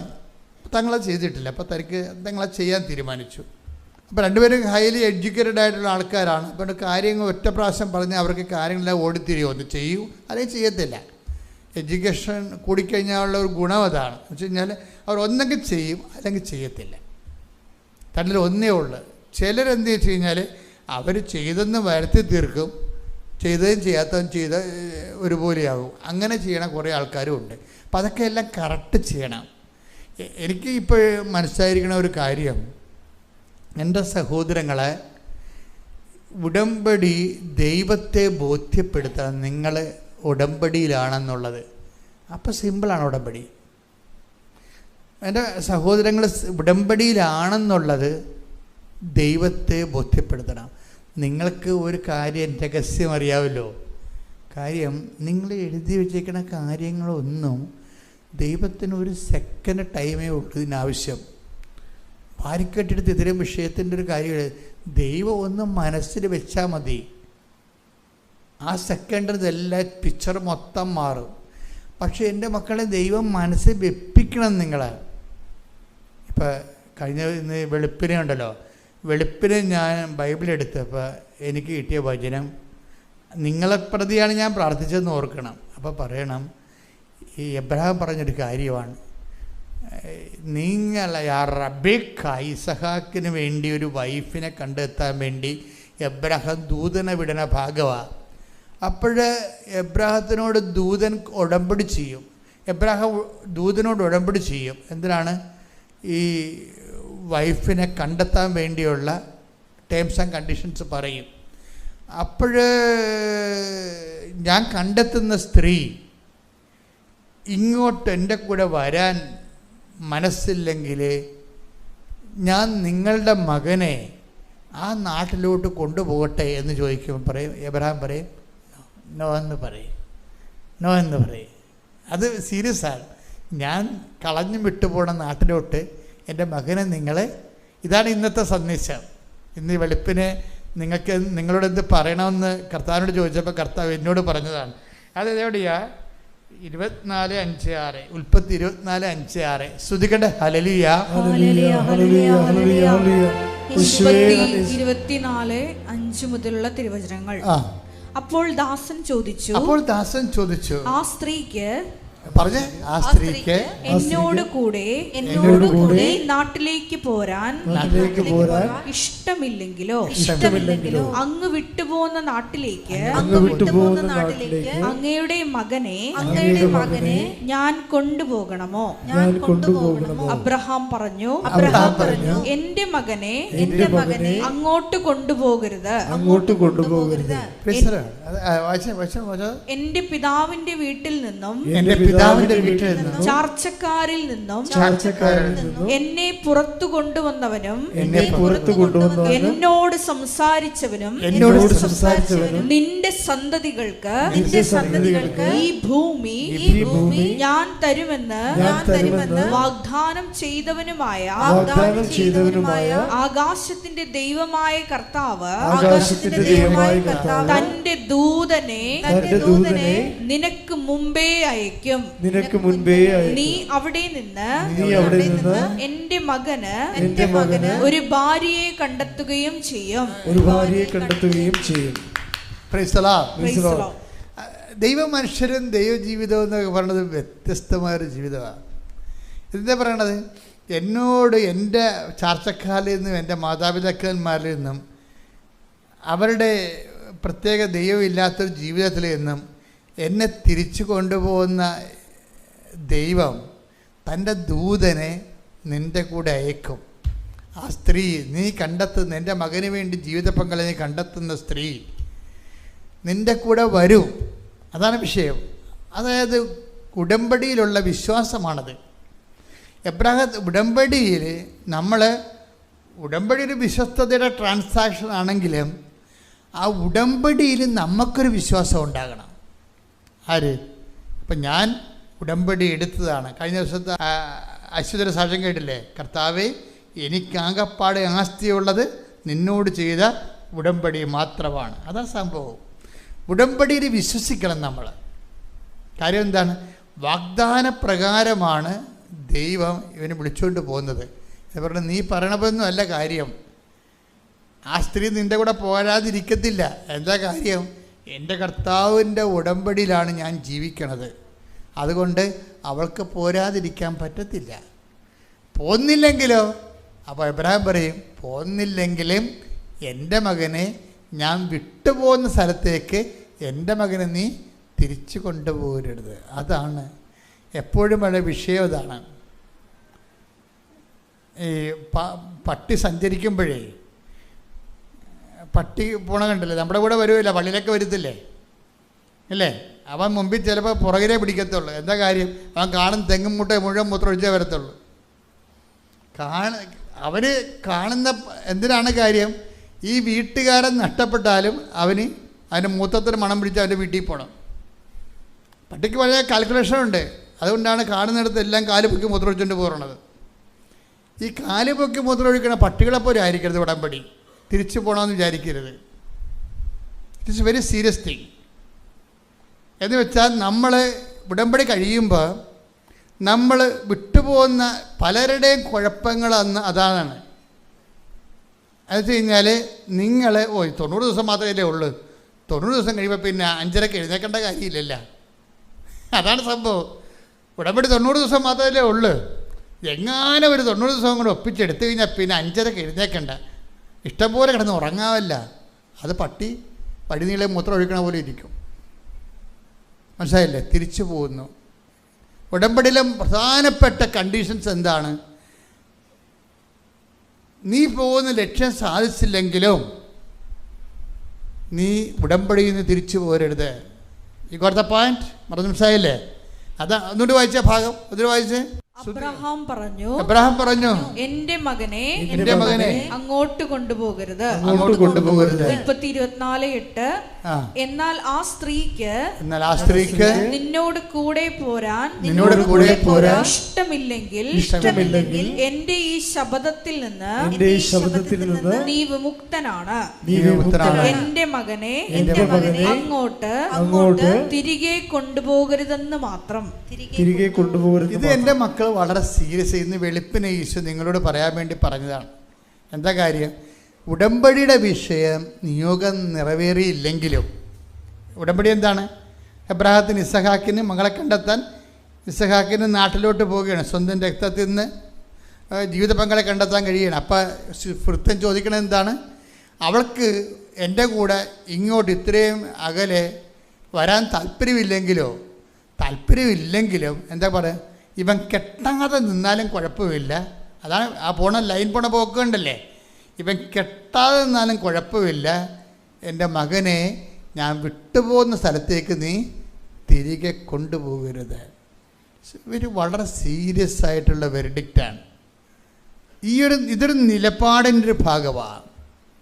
നിൻ്റെ ഉടമ്പടി നിയോഗം ചില കാര്യങ്ങൾ ദൈവഹിതമാണെന്ന് വിചാരിച്ചു. ഇപ്പം നീ കൊച്ചുണ്ടാകാൻ വേണ്ടിയാണ് ഉടമ്പടി വെച്ചിരിക്കുന്നത്. എനിക്കാണെങ്കിൽ ഉടമ്പടിയിൽ ഒരു സംശയമില്ലാത്തൊരാളാണ്. എന്നുവെച്ചാൽ ഞാൻ ഉടമ്പടിക്ക് മുമ്പൊരു കാലഘട്ടത്തെ ഫേസ് ചെയ്ത ആളാണ്. 86 84 തുടങ്ങി. അച്ഛനായത് 85-ലാണെങ്കിലും ധ്യാനം ഞാൻ തുടങ്ങിയത് 84-ലാണ്. അന്ന് തൊട്ട് ഇന്ന് വരെ ധ്യാനഗുരുവാണ്. പക്ഷെ എന്താ പ്രശ്നം എന്ന് പറയണത്, ഈ കാലങ്ങളിൽ ഉപയോഗിച്ചിരിക്കുന്ന മെഷീനറികളെല്ലാം എനിക്കറിയാം. ഉടമ്പടി വന്നപ്പോൾ ഉണ്ടായിരുന്ന ഡിഫറൻസ് എനിക്കറിയാം. ഉടമ്പടി വന്നപ്പോൾ ഡിഫറൻസ് 3 ഇരട്ടിക്ക് കൂടുതലാണ്. ഇത് ടൈം ഷോർട്ടണിങ് എന്ന് പറയുന്നത് പണ്ടാര ടൈം ഷോർട്ടണിങ് ആണ്. പെട്ടപ്പെടാന്നിങ്ങനെ. ഇപ്പം ഈ മെർലിനൊക്കെ പറഞ്ഞത് എന്താണെന്നറിയാമോ? ഞാൻ ഉടമ്പടി പുതുക്കി ഉടമ്പടി പ്രകാരം അതിൻ്റെ കാരുണ്യ പ്രവൃത്തികൾ ചെയ്ത് ഞാൻ എന്താ ചെയ്തത്, എൻ്റെ ദശാംശം തന്നെ ഞങ്ങൾ എടുത്തിട്ട് വീടില്ലാത്തവർക്ക് കൊടുക്കും. ജീസസ് പോലുള്ള ആത്മീയ സംഘടനകൾക്ക് അവർക്ക് ശുശ്രൂഷകൾ കൂടാൻ കൊടുക്കും. അതുപോലെ തന്നെ എന്നെപ്പോലൊരു കുഞ്ഞ് എൻ്റെ വീടിൻ്റെ അടുത്ത് ജനിച്ചിട്ടുണ്ട്. എനിക്ക് കുഞ്ഞിനെ കിട്ടിയ പോലെ തന്നെ ഒരു പാവപ്പെട്ട കുടുംബത്തിൽ ഒരു സ്ത്രീ ഗർഭം ധരിച്ചു. അപ്പം ഞാൻ അവളെ പോയി കണ്ടിട്ട് എനിക്ക് എൻ്റെ കുഞ്ഞിനെ വളർത്താനുണ്ടായിരുന്ന ചിലവ് എന്തുമാത്രമാണെന്ന് എനിക്കറിയാം. ഞാൻ അത്രയും ആ കൊച്ചിനെ ഞാൻ ദത്തെടുത്ത്. അവർ പാവപ്പെട്ടവരാണ്. അതുകൊണ്ട് ആ കൊച്ചിനെ ഞാൻ ദത്തെടുത്ത് അവൾക്കുണ്ടായിരുന്ന ചിലവ് ഞാൻ വഹിച്ചു ആ കാലങ്ങളെല്ലാം. അങ്ങനെ മനുഷ്യ ഉടമ്പടി ചെയ്യണത്. അവർ തിരിച്ചു വന്നപ്പോൾ ഒരു വല്ലാത്ത ഒരു 1.5 വരവായിപ്പോയി. ഭാര്യയും ഭർത്താവും. അതുപോലെ തന്നെയാണ് സുവിശേഷ വേലയും. ഇപ്പം എന്താ സംഭവിച്ചതെന്നറിയാമോ? അങ്ങനെ വന്നപ്പോൾ നടക്കണമെന്ന് സംഭവിച്ചത്, നമ്മളെ ഉടമ്പടിയോട് വിശ്വസ്തരാണെന്ന് ദൈവത്തിന് തോന്നിക്കഴിഞ്ഞാൽ ഉടനെ അവർക്ക് ഒന്ന് സ്തുതിക്കട്ടെ മക്കളെ. Hallelujah hallelujah hallelujah hallelujah hallelujah മഹത്വം മഹത്വം ആരാധന ആരാധന ഹല്ലേലൂയ ഹല്ലേലൂയ മഹത്വം ആരാധന. അതായത് ഇത്രയും അപ്പോൾ നമ്മൾ ഉടമ്പടിയിൽ വിശ്വസ്തത പാലിച്ചില്ലേ, ഉടമ്പടി റെക്ടിഫൈ ചെയ്തു. ആദ്യം തെറ്റിപ്പോയപ്പോൾ ഉള്ള ജോലി കൂടി പോയി, 0 ആയി. പിന്നെ ഉടമ്പടി വന്ന് പുതുക്കി കഴിഞ്ഞപ്പോൾ പൂർവാധി ശക്തമായിട്ട് അവരെ ഉടമ്പടി നിറവേറ്റാൻ തുടങ്ങി. അവരുടെ ഭാഗം ക്ലിയർ ചെയ്തപ്പോൾ എന്താ പറ്റിയിരിക്കണത്, ക്ലിയർ ചെയ്തപ്പോൾ ഇവർ അപേക്ഷ പോലും വെച്ചിട്ടില്ല. ആമസോണിൻ്റെ ഏരിയ മാനേജറായിട്ട് ഇയാളെ അപേക്ഷ വെക്കാതെ ഇയാളുടെ ബയോഡേറ്റ കണ്ടുപിടിച്ച് ഇങ്ങോട്ട് കോൾ ഫോർ ചെയ്യാൻ. കർത്താവിൻ്റെ മുമ്പിൽ നിന്നെ രക്ഷപ്പെടുത്താൻ 10,000 വഴികളുണ്ട്. നിൻ്റെ ചിന്തയിൽ ഒരു കമ്പനിയും ഒരു രാജ്യമേ ഉണ്ടാകത്തുള്ളൂ. ചിലപ്പോൾ ഒരു പ്രൊഫഷൻ ഉണ്ടാകത്തുള്ളൂ. ഉടമ്പടി ഓപ്പൺ മാർക്കറ്റിൽ ഇട്ട് കഴിഞ്ഞാലുള്ള ഗുണമെന്ന് പറഞ്ഞാൽ, ഓപ്പൺ മാർക്കറ്റ് എന്ന് പറഞ്ഞാൽ എന്താ കാര്യം, കർത്താവിൻ്റെ സാധ്യതയ്ക്ക് ഇടണം. നിങ്ങൾ ഉടമ്പടി കൃത്യമായിട്ട് അവൻ പറയണ പോലെ ചെയ്ത് കഴിയുമ്പോൾ ഇപ്പോൾ എന്താ സംഭവിച്ചു, സ്ത്രീക്ക് ഇവർക്ക് എന്താ സംഭവിച്ചിരിക്കണേ, ആമസോണിൻ്റെ ഏരിയ മാനേജർ എന്ന് പറയണത് ഇയാൾ പഠിച്ചത് ഫൈനാൻസാണ് പഠിച്ചത്. ഇപ്പോൾ ഫൈനാൻസ് ഇയാൾ പഠിച്ച പ്രൊഫഷൻ തന്നെയാണ് വിളിച്ചിരിക്കണത്. അപ്പം നല്ല ശമ്പളം, പക്ക ശമ്പളമാണ്. ഇയാൾ വല്ല അപേക്ഷയും വെച്ചാൽ ഒരു അപേക്ഷയും വെച്ചിട്ടില്ല. ഇയാൾക്ക് അവരറിയാവോ? അറിയാൻ പാടില്ല. പക്ഷേ ദൈവത്തിൻ്റെ കൺട്രോളിലാണ് ഈ സംഭവങ്ങളെല്ലാം. നമ്മളൊരു സത്യസന്ധമാണെന്ന്, ഇപ്പം നിൻ്റെ കല്യാണം താമസിക്കുന്നു, നിനക്ക് കൊച്ചുണ്ടാകാൻ താമസിക്കുന്നു, ശരി, വീട് വിൽക്കാനോ താമസിക്കുന്നു.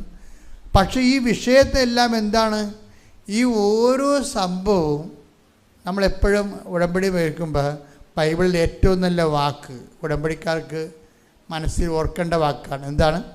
ദൈവം. എന്താണ്? ദൈവം. ദൈവം സമസ്തവും അവന്റെ പാദത്തിന്റെ കീഴാക്കിയിരിക്കുന്നു. അപ്പൊ നമ്മൾ പറയുന്ന ആൾക്കാരുടെ കയ്യിലല്ല നമ്മുടെ ഭാവി ഇരിക്കണത്. ആരുടെ കയ്യിലാണ്? ദൈവത്തിന്റെ കയ്യിലാണ്. Take the bed of God. ശ്രുതികട hallelujah, hallelujah, hallelujah, hallelujah, hallelujah. യേശുവേ നന്ദി. Hallelujah, hallelujah. കൊരിന്തോസ് 15:27. 1 കൊരിന്തോസ് 15:27. ദൈവം സമസ്തവും അധീനമാക്കി തന്റെ പാദത്തിൻ കീഴാക്കിയിരിക്കുന്നു. സമസ്തവുമാണ് നിന്റെ ജോലി, വീട്, വിവാഹം, പെൻഷൻ, PR, ഈ സമസ്തവും കർത്താവിൻ്റെ കീഴിലാണ്. അപ്പം അതുകൊണ്ട് തന്നെ നമ്മുടെ മുമ്പിലുള്ള എന്താണ്?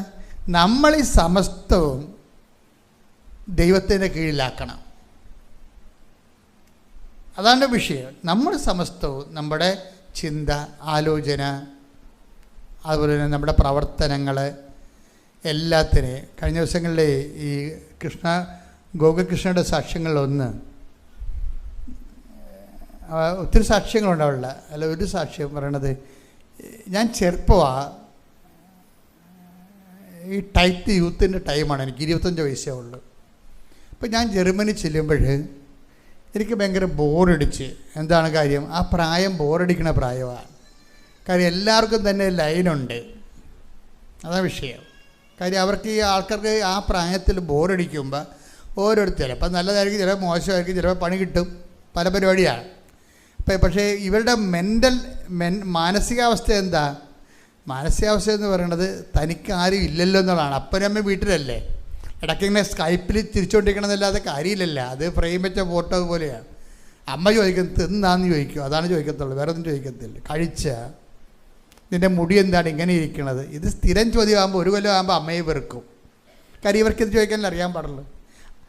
ശമ്പളമാണെങ്കിൽ ശമ്പളം ചോദിക്കും, ശമ്പളം കിട്ടിയില്ലേ മോളെ എന്നൊക്കെ ചോദിക്കും. അത് 1 കൊല്ലം കേൾക്കുമ്പോൾ തന്നെ അറിയാം ഈ തള്ള വാ പൊളിക്കണ ശമ്പളത്തിനാണെന്നുള്ളൂ. അപ്പം നമ്മളോട് പറഞ്ഞില്ലെങ്കിലും നിങ്ങളെക്കുറിച്ച് അവർക്കൊരു ധാരണയാകും. ഉള്ളിൽ നിങ്ങളുടെ ഫോട്ടോ കാണുന്നത് തന്നെ അവർക്ക് മടുപ്പാകും. കാര്യം ചോദിക്കാൻ പോണ കാര്യം ഇത്രയാണ്. അതിങ്ങനെ റെക്കോർഡ് ചെയ്ത് വെച്ച് കഴിഞ്ഞാൽ ഈ അമ്മ വിളിക്കുമ്പോൾ റെക്കോർഡ് ഓൺ ചെയ്താൽ മതി. കഴിച്ചു, ശമ്പളം കിട്ടി അല്ലെങ്കിൽ കിട്ടിയില്ല, നമ്മൾ റെക്കോർഡ് ചെയ്ത് വെച്ചാൽ മതി. അപ്പോൾ അവർ ഓക്കെ ആവും. അപ്പോൾ എപ്പോഴും നമ്മൾ ശ്രദ്ധിക്കണം ഈ വിഷയങ്ങളെ. കാര്യം കൈ വിട്ട് നിൽക്കുന്ന ആ പിള്ളേരെ കൈകാര്യം ചെയ്യണമെങ്കിൽ നമ്മൾ വേറെ കോളേജിൽ പോയി പഠിക്കേണ്ടി വരും. അവരുടെ മനസ്സിലുണ്ടാകുന്ന ട്രാജഡി ഒന്നും നിങ്ങളോട് പറയണമെന്നൊരു നിർബന്ധമില്ല. അതുകൊണ്ട് എപ്പോഴും നല്ലത് ഉടമ്പടി എടുത്ത് അതിങ്ങൾക്ക് വേണ്ടി പ്രാർത്ഥിക്കുക. എന്താ കാര്യം? നമുക്കറിയത്തില്ല എന്ത് അണ്ടർ കറണ്ടാണ് പോകണമെന്ന്. അപ്പം ഇപ്പോൾ ഗോകുൽകൃഷ്ണൻ എന്താ പറയണത്? എനിക്ക് ബോറടിക്കാൻ തുടങ്ങി ഒറ്റക്ക് നടന്ന്. എല്ലാവർക്കും കൂട്ടുണ്ട്. അപ്പോൾ കൊള്ളാവുന്നതായാലും കൊള്ളാത്തതായാലും ആരെങ്കിലും ഒരു കൂട്ട് കിട്ടണമെങ്കിൽ കഴിഞ്ഞാൽ നമുക്ക് ബോറടി മാറും. അത് എല്ലാ യൂത്തും അനുഭവിക്കുന്ന പ്രശ്നമാണ്. എല്ലാ യൂത്തും അനുഭവിക്കുന്ന കാര്യം. ഒരു പ്രണയക്കൂട്ട് കിട്ടിയില്ല എന്നുണ്ടെങ്കിൽ ഇവർക്ക് കോംപ്ലക്സാണ്. എന്താണ്? തനിക്കെന്തോ കുഴപ്പമുള്ളത് കൊണ്ടാണ് നമുക്ക് ഒന്നും ഒക്കാതെ വന്നതെന്ന് തോന്നും. അത് നമ്മൾ അമ്മയോടൊന്നും ചിലർ അപ്പം അമ്മയോടൊക്കെ ഈ സംഭവം അങ്ങോട്ട് ഡിസ്കസ് ചെയ്യും, ചിലർ ഡിസ്കസ് ചെയ്യത്തില്ല. അപ്പോൾ ഇവരുടെ മനസ്സിലുള്ള ഒരു ചങ്കിടിപ്പെന്ന് പറയണത് തനിക്കെന്തോ കുഴപ്പമുണ്ട്, തൻ്റെ ബോഡിക്കെന്തോ കുഴപ്പമുണ്ട്, തൻ്റെ സംസാരത്തിന് എന്തോ കുഴപ്പമുണ്ട്, താൻ തിരിവാകുകയാണ്. ഓപ്പൺ മാർക്കറ്റിൽ താൻ തിരിവാകുകയാണ്. അപ്പോൾ പിന്നെ ഇവിടെ കാണിക്കണത് എന്താണ്? തിരിവാകാതിരിക്കാൻ വേണ്ടി ഞാൻ വലിയ സംഭവമാണെന്ന് അറിയിക്കാൻ വേണ്ടി പുതിയ പുതിയ അഭ്യാസങ്ങൾ കാണിക്കും. ഇവിടെ കാലുകുത്തുന്ന ഓരോ മനുഷ്യരും ഞാൻ ചൂടാകണത് ആത്മീയ കാപഠ്യം ഉണ്ടെങ്കിൽ ചൂടാകത്തുള്ളൂ. മറ്റുള്ള കാര്യങ്ങൾക്ക് I am not bother about it. നിങ്ങൾ കർത്താവിനെ പറ്റിക്കുന്നുണ്ടെങ്കിൽ തീർച്ചയായിട്ടും വയറ്റിപ്പഴപ്പിന് വേണ്ടി ദൈവത്തിന് ദുർവിനിയോഗിച്ചാൽ ഞാൻ നിങ്ങളുടെ ഉടമ്പടി കറക്റ്റ് ചെയ്യാൻ വേണ്ടി ചിലപ്പോൾ ചൂടാകണതാണത്. അല്ലാതെ ആൾക്കാരെ നോക്കി ചൂടാകണമല്ല. ഉടമ്പടി കറക്റ്റ് ചെയ്യാൻ വേണ്ടി നിങ്ങൾ ശാസിക്കുന്നതാണ് അല്ലേ ഉള്ളു. അല്ലാതെ നിങ്ങൾ എന്ത് ലിപ്സ്റ്റിക് തേച്ച് വന്നാലേ എനിക്കൊന്നും പ്രശ്നമൊന്നുമില്ല. ഇനി ഇന്നാളൊരാൾ മുഴുവനും മദാമയെ പോലെ കളറൊക്കെ ചെയ്ത് വന്ന് ഞാൻ ചിരിച്ച്, അത്രയേ ഉള്ളൂ. അത് അവരുടെ പ്രായത്തിന് അവർക്കത് ചെയ്ത് അങ്ങ് മുന്നോട്ട് പോകേണ്ടത്. അതിനകത്ത് കുഴപ്പമൊന്നുങ്ങളൊന്നുമില്ല. പക്ഷേ അതല്ല പ്രശ്നം. ഈ ഒറ്റപ്പെടലെന്ന് പറയുന്ന സംഭവം. നമ്മൾ ഒറ്റപ്പെട്ട് കഴിഞ്ഞാൽ നമുക്ക് ഓപ്പൺ മാർക്കറ്റിൽ നമുക്ക് ഡിമാൻഡ് ഇല്ലെന്ന് കണ്ടു കഴിഞ്ഞാൽ നമ്മൾ ഇതുപോലുള്ള അഭ്യാസങ്ങൾ കാണിക്കും. പക്ഷെ കുറച്ച് കഴിയുമ്പോൾ കിഡ്നി പോകുക, ഇത് നമുക്ക് പിടിച്ചിരിക്കാൻ പറ്റത്തില്ല. കമ്പനിക്കാരൊക്കെ എത്ര നമ്മളെ ശ്രദ്ധിച്ചാലും കുറച്ച് കഴിയുമ്പോൾ ഒരു കമ്പനിക്ക് നമ്മളെ പിടിച്ചു നിർത്താൻ പറ്റത്തില്ല. കുറച്ച് കഴിയുമ്പോൾ നമ്മൾ 10-30 വയസ്സോ ഉള്ളെങ്കിലും 60 വയസ്സിൻ്റെ ബ്രാൻഡിൽ ഇരിക്കുകയുള്ളൂ. കമ്പനിയുടെ കാര്യങ്ങളെല്ലാം കെമിക്കലല്ലേ. അപ്പോൾ നമുക്ക് ആ വഴിക്ക് പോയിട്ട് ചിന്തിക്കുക. അപ്പോൾ അതിനേക്കാളെല്ലാം മനസ്സിൻ്റെ കണ്ടൻറ്റ് വരണം. ഇപ്പം ഇവളെ നല്ല പ്രായമാണ്, നല്ല പ്രായം. അവളെ പറയണം എനിക്കൊരു കൂട്ട് കിട്ടണമെന്ന് തോന്നിയായിരുന്നു. അപ്പോൾ പിന്നെ ഞാൻ പറഞ്ഞു കർത്താവിനോട്, കർത്താവേ നിന്നേക്കാൾ നല്ല കൂട്ട് ആർക്കും തരാൻ പറ്റത്തില്ലെന്ന്. അത് കേൾക്കാൻ നല്ല രസമാണ്. എൻ്റെ ടൈറ്റ് ജീവിതത്തിൽ ജീസസ് നിന്നെപ്പോലെ നല്ല കൂട്ട് ആർക്ക്, അതാരും ഗോകുൽ കൃഷ്ണനായ പറയണമെന്ന് ഓർക്കണം. ഇത് ഇവളുടെ ജ്ഞാനമെന്ന് പറഞ്ഞ പണ്ടാര ജ്ഞാനമാണ്. എന്ന് വെച്ച് കഴിഞ്ഞാൽ എല്ലാവരും റാലിക്ക് ചില ആൾക്കാർ ഓടുമല്ല, നടന്നു വരുമ്പം ഓടുകയല്ലേ. ഓടുമ്പോൾ നടന്ന് കയറാൻ വരുമ്പോൾ ചില ആൾക്കാർ ഓടുമ്പോൾ ഇവിടെ അവർത്തിങ്ങനെ ഈ ഓട്ടതിരത്ത് ഉള്ളതായിരിക്കും എന്ന് വിചാരിച്ച് ആരാണ്ട് ഓടുന്ന കണ്ടപ്പോൾ ഇവളും ഓടി മുമ്പിലെത്തി മാതാവിൻ്റെ അടുത്ത് എത്തണമായിരിക്കും ചിലപ്പോൾ പരിപാടിയെന്ന് വിചാരിച്ച്. പിന്നെ കുറച്ച് കഴിഞ്ഞപ്പോൾ ഒക്കെ മനസ്സിലായി, എടാ ഇങ്ങനെ ഓടിയിട്ട് കാര്യമില്ലല്ലോ, ഞാൻ ജർമ്മനിയിൽ നിന്ന് ഇവിടെ വന്നത് അമ്മയുടെ റാലി കൂടാനല്ലേ വന്നത്. ഞാൻ ഓട്ടം നിർത്തിയപ്പോൾ എനിക്ക് കാര്യം ഭയങ്കര ചൂടായിരുന്നു, ഭയങ്കര ചൂടാണ്. ശരിയാണ്, നമ്മൾ വെയിലത്തൂടിയല്ലേ പോയത്, നല്ല പൊള്ളണ വെയിലത്തൂടിയാണ് പോയത്. അപ്പോൾ ശരീരമൊക്കെ വിയർക്കാൻ തുടങ്ങി. അപ്പോൾ ഈ അവിടെ നിന്ന് തണുപ്പിൽ നിന്ന് ഇങ്ങോട്ട് ലാൻഡ് ചെയ്യുമ്പോൾ ബോഡി വേറെ ഒരു കണ്ടീഷനാകും ഒരാഴ്ച. പിന്നെ ശരിയായി പറഞ്ഞെങ്കിൽ അയ്യോ എൻ്റെ അവസ്ഥയൊക്കെ ഭയങ്കര ഗതികേടായിരുന്നു. ചൊറിഞ്ഞും മാന്തിയൊക്കെ ഞാനൊരു കണക്കിനാണ് ഈ ഫ്രാൻസിലൊക്കെ ജീവിച്ചത്. ചുണ്ടൊക്കെ വല്ലാത്ത മനുഷ്യർ, ചൊരിയും മുഴുവൻ ഇങ്ങനെ പൊടി വന്ന് വയസ്സന്മാരെ പോലെ ഇരിക്കും, പൊടിയൊക്കെ കയറി ശരീരത്തിൽ മുഴുവൻ പൊടി പോലെയൊക്കെ വരും. അതുകൊണ്ട് അവരെല്ലാം കുറേ സാധനങ്ങളൊക്കെ തേച്ചാണ് അവരവിടെ നിൽക്കുന്നത്. അപ്പോൾ അത് ഇവർ വന്ന് ഇവിടെ ലാൻഡ് ചെയ്ത് കഴിഞ്ഞപ്പോൾ ഭയങ്കര ചൂട്, തണുപ്പിന് ചൂടിലൊക്കെ വന്നത്. അപ്പോൾ ഈ ചൂടെടുത്തിട്ട് നിൽക്കാൻ പറ്റണില്ല. ഉടനെ ഗോകുൽ കൃഷ്ണ പറയുവേ, കർത്താവേ എനിക്കിത് റാലി പൂർത്തിയാക്കാൻ പറ്റാത്ത രീതിയിൽ ചൂടാണ് ഇവിടെ.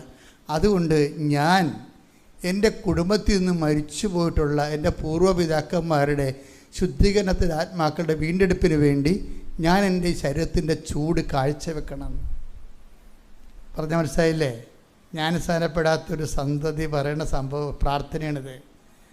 എൻ്റെ പൂർവ്വപിതാക്കന്മാർ ശുദ്ധീകരണത്തിന് ആത്മാക്കളുടെ വീണ്ടെടുപ്പിന് വേണ്ടി എൻ്റെ ശരീരത്തിൻ്റെ ഇപ്പം സഹിക്കാനാവാത്ത ചൂട് ഞാൻ ഇതാരും ഇവർക്ക് പറഞ്ഞു കൊടുക്കണേ? പരിശുദ്ധാത്മാവല്ല, അവന് ആര് പറഞ്ഞു കൊടുക്കാനാണ്?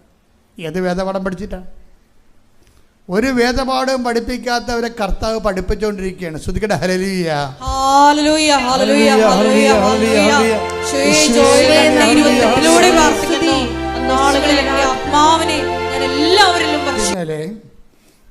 നമ്മുടെ ഈ ഭൗതികമായ നേട്ടങ്ങളുടെയും നിയോഗങ്ങളുടെയും ഫസ്റ്റ്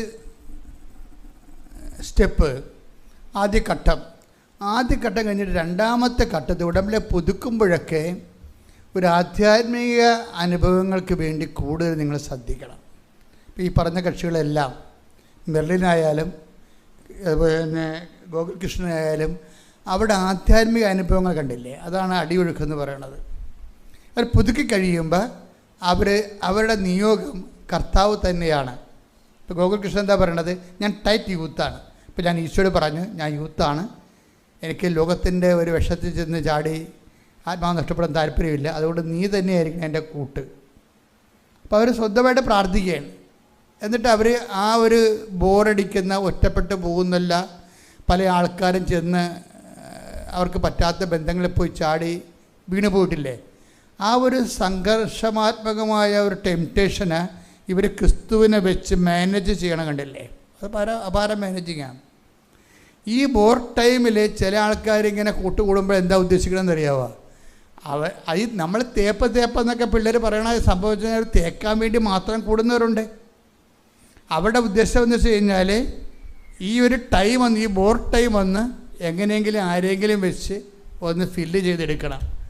ആ ബോർ ടൈം കഴിയുമ്പോൾ അയാളെ കണ്ടുപഠിച്ച് അയാളെ മാറ്റിയിട്ട് വേറെ ആൾക്കാരെടുക്കും. അത് തുടങ്ങുമ്പോൾ തന്നെ ഇവർ രണ്ട് കക്ഷികളും പരസ്പരം വഞ്ചിക്കുകയാണ്. തുടങ്ങുമ്പോൾ തന്നെ ഇങ്ങനെ ആത്മവഞ്ചനയിൽ നിലനിൽക്കുന്ന ആൾക്കാർക്ക് ഉടമ്പടിയുമായിട്ട് മുന്നോട്ട് പോകാൻ പറ്റത്തില്ല. കാര്യം എന്താ, നിങ്ങൾ തന്നെ ബേസിക്കായിട്ട് ആത്മബന്ധനയിൽ പോവുകയാണ്.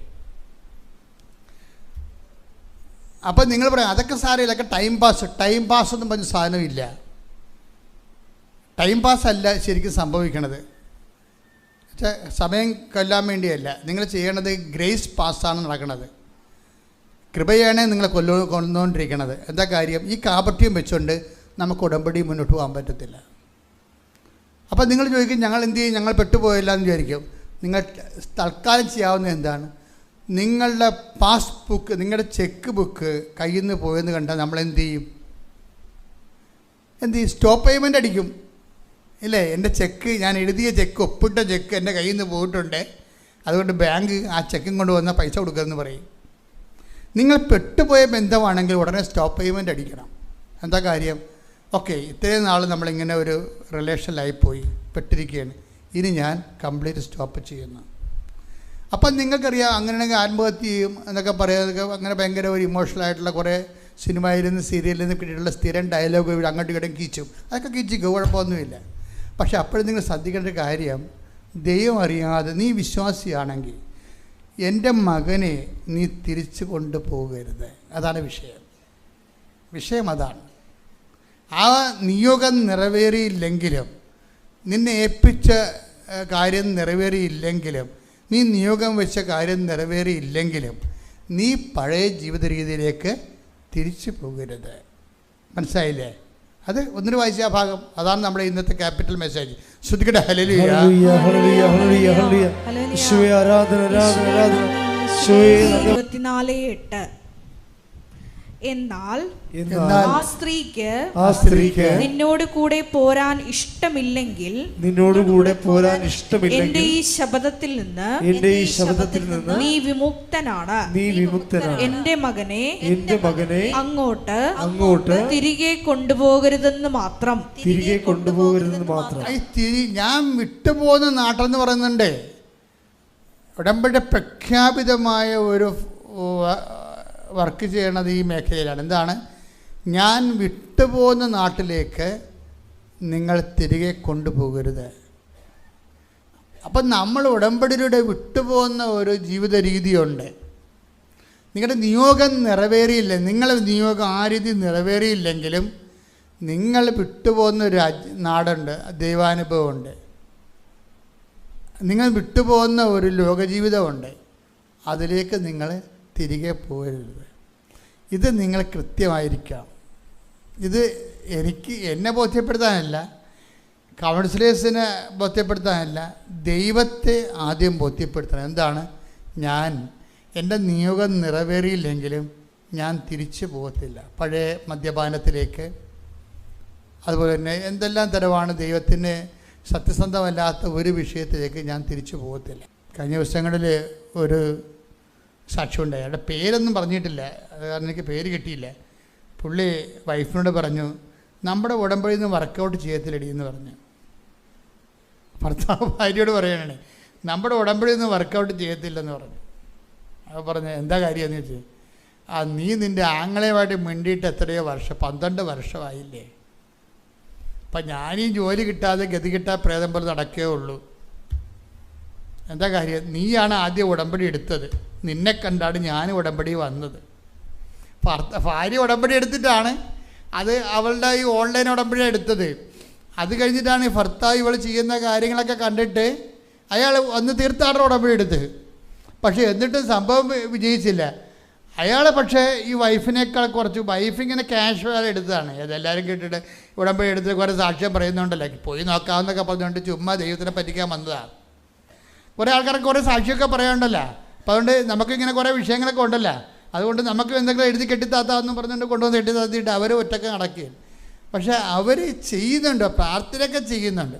അത് കണ്ടപ്പോൾ ഹസ്ബൻഡിന് തോന്നി, ശരി എന്നാൽ ഞാൻ പോയി തീർത്ഥാടന ഉടമ്പടി എടുത്തേക്കാമെന്ന് വിചാരിച്ചു. തീർത്ഥാടന ഉടമ്പടി എടുക്കുമ്പോൾ അതിൻ്റെ അകത്ത് എഴുതിയിട്ടുണ്ട്, നിങ്ങൾ സംസാരിക്കാതെ ഇരിക്കുന്ന ആരെങ്കിലും ഉണ്ടെങ്കിൽ അവരോട് സംസാരിക്കണം എന്ന് പറയും. അതുതന്നെയാണ് ഈ വൈഫും വായിച്ചത്. ആ പ്രതിയാണ് സംസാരിക്കാതിരിക്കണത്. ഇയാൾക്ക് കുഴപ്പമൊന്നുമില്ല. ഇയാൾ വീട്ടിൽ വന്നിട്ടും പറഞ്ഞ് 2-3 മാസമായിട്ട് ഉടമ്പടി വർക്കൗട്ട് ചെയ്യണില്ല. അപ്പോൾ ഉടനെ ഇയാൾ പ്രാർത്ഥിച്ചപ്പോൾ കർത്താവ് പറഞ്ഞ് ഇവളോട് സംസാരിക്കാൻ പറയാൻ പറഞ്ഞു. അപ്പോൾ ഉടനെ അവൾ പറഞ്ഞു ഞാൻ സംസാരിക്കത്തില്ലെന്ന്. അപ്പോഴല്ലേ സംഭവം, എല്ലാത്തിൻ്റെയും കയ്യിരിപ്പുണ്ടേ. നിങ്ങളുടെ ഉടമ്പടി ഇങ്ങനെ മുനിഞ്ഞ് കത്തണതിൻ്റെ കാരണം നിങ്ങളുടെ കയ്യിരിപ്പ് കൊണ്ടാണ്. നിങ്ങൾ ഉടമ്പടി പുതുക്കി 11-12 പുതുക്കും, പക്ഷെ കയ്യിരിപ്പ് മോശമാണെങ്കിൽ എന്തു ചെയ്യും? ഇവളീ ആങ്ങളയോട് സംസാരിച്ചിട്ട് 12 കൊല്ലമായി. 12 കൊല്ലമായിട്ട് ഇന്നുവരെ സംസാരിച്ചിട്ടില്ല. അപ്പം നിങ്ങളിപ്പോൾ കേൾക്കണവർ വിചാരിക്കും കുഴപ്പമൊന്നുമില്ല, ആങ്ങളയിക്കില്ലല്ല, എനിക്ക് ആങ്ങളയില്ലല്ല, പിന്നെ ആ പ്രശ്നം നമ്മുടെ അല്ലെന്ന്. ആങ്ങളെ തന്നെയാണെന്ന് നിർബന്ധമില്ല. ആരോടെങ്കിലും നിങ്ങൾ വെറുപ്പോടുകൂടി മിണ്ടാതെ സ്നേഹമില്ലായിരിക്കുന്നുണ്ടെങ്കിൽ ഉടമ്പടി വർക്കൗട്ട് ചെയ്യത്തില്ല. കാര്യം സ്നേഹരാഹിത്യമുള്ള കാരണം അതിലൂടെ ഉടമ്പടി വർക്കൗട്ട് ചെയ്യത്തില്ല. പക്ഷേ വൈഫിനത് മനസ്സിലായില്ല, ഹസ്ബൻഡിന് മനസ്സിലായി. എല്ലാവർക്കും മനസ്സിലാകത്തില്ല സഹോദരങ്ങളെ. നിങ്ങൾ ബേസിക്കായിട്ട് ദൈവത്തിനെ അന്വേഷിച്ചാൽ മാത്രമേ, ഉടമ്പടിയിലൂടെ ജോലിയും വീടും വിവാഹം കുഞ്ഞുങ്ങളെ മാത്രം അന്വേഷിച്ചാൽ മനസ്സിലാകത്തില്ല. ഉടമ്പടിയിലൂടെ നിങ്ങൾ ദൈവത്തെ അന്വേഷിക്കുകയാണെങ്കിൽ എല്ലാം മനസ്സിലാകും. ഉടമ്പടിയിലൂടെ അന്വേഷിക്കുന്നത് എന്താണ്? ഒരു ഉന്നതമായ ആധ്യാത്മിക ജീവിതം അന്വേഷിക്കണം. അപ്പം നിങ്ങൾ നേരത്തെ പറഞ്ഞ പോലെ കേൾവില്ലാത്ത നിങ്ങൾ വെക്കാത്ത ആപ്ലിക്കേഷൻ പോലും നിങ്ങളെ തിരിച്ച് വിളിച്ച് ജോലി തരും. കാര്യം എന്താണ്? നിങ്ങൾ ദൈവത്തിൻ്റെ കാര്യം ആദ്യം അന്വേഷിച്ചുകൊണ്ടാണ്. ഇതൊരു 100 പ്രാവശ്യം നമ്മൾ കേട്ടിട്ടുണ്ട്, നിങ്ങൾ ആദ്യം ദൈവരാജ്യം അന്വേഷിക്കണമെന്ന്. കേട്ടത് കൊണ്ട് കാര്യമില്ല, അത് അഭിഷേകമായിട്ട് ആന്തരിക ബോധ്യമാകണം. പ്രാർത്ഥിക്കുക, കർത്താവേ ഞാൻ കേൾക്കുന്ന വചനങ്ങള് കേൾവിയുടെ സ്വരത്തിനപ്പുറം എന്റെ മനസ്സിലെ ആന്തരിക ബോധ്യമാകുവാൻ ആവശ്യമായ അഭിഷേകം നൽകണമേ. ശ്രദ്ധിക്കട്ടെ. ഹല്ലേലൂയ.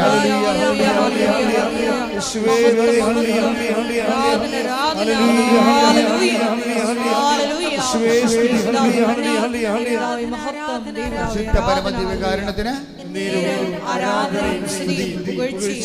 ഒരുമിച്ച് പാടാം. ശ്രുതികട ഹല്ലേലൂയ. അയാളെ വിളിക്കാൻ പറയാൻ പറഞ്ഞു. എന്നാ വൈഫിനോട് പറയണ്ടേ? വൈഫിനോട് പറഞ്ഞില്ല. കാര്യം ദൈവം നമ്മോട് സംസാരിക്കണമെങ്കിൽ സംസാരിക്കാൻ പറ്റിയൊരു ഇൻഫ്രാസ്ട്രക്ചർ നമുക്ക് വേണം, ഒരു ഓപ്പൺനെസ് വേണം.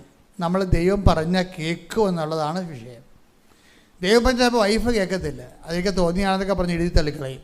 പക്ഷെ അയാളെ കേട്ടു. പറഞ്ഞു നീ നമ്മെ രക്ഷപ്പെടണമെന്നാണ്, നീ അയാളെ വിളിക്കണം. അയാളെ വിളിച്ച് അയാൾ ആക്ഷേപിക്കുകയുള്ളൂ.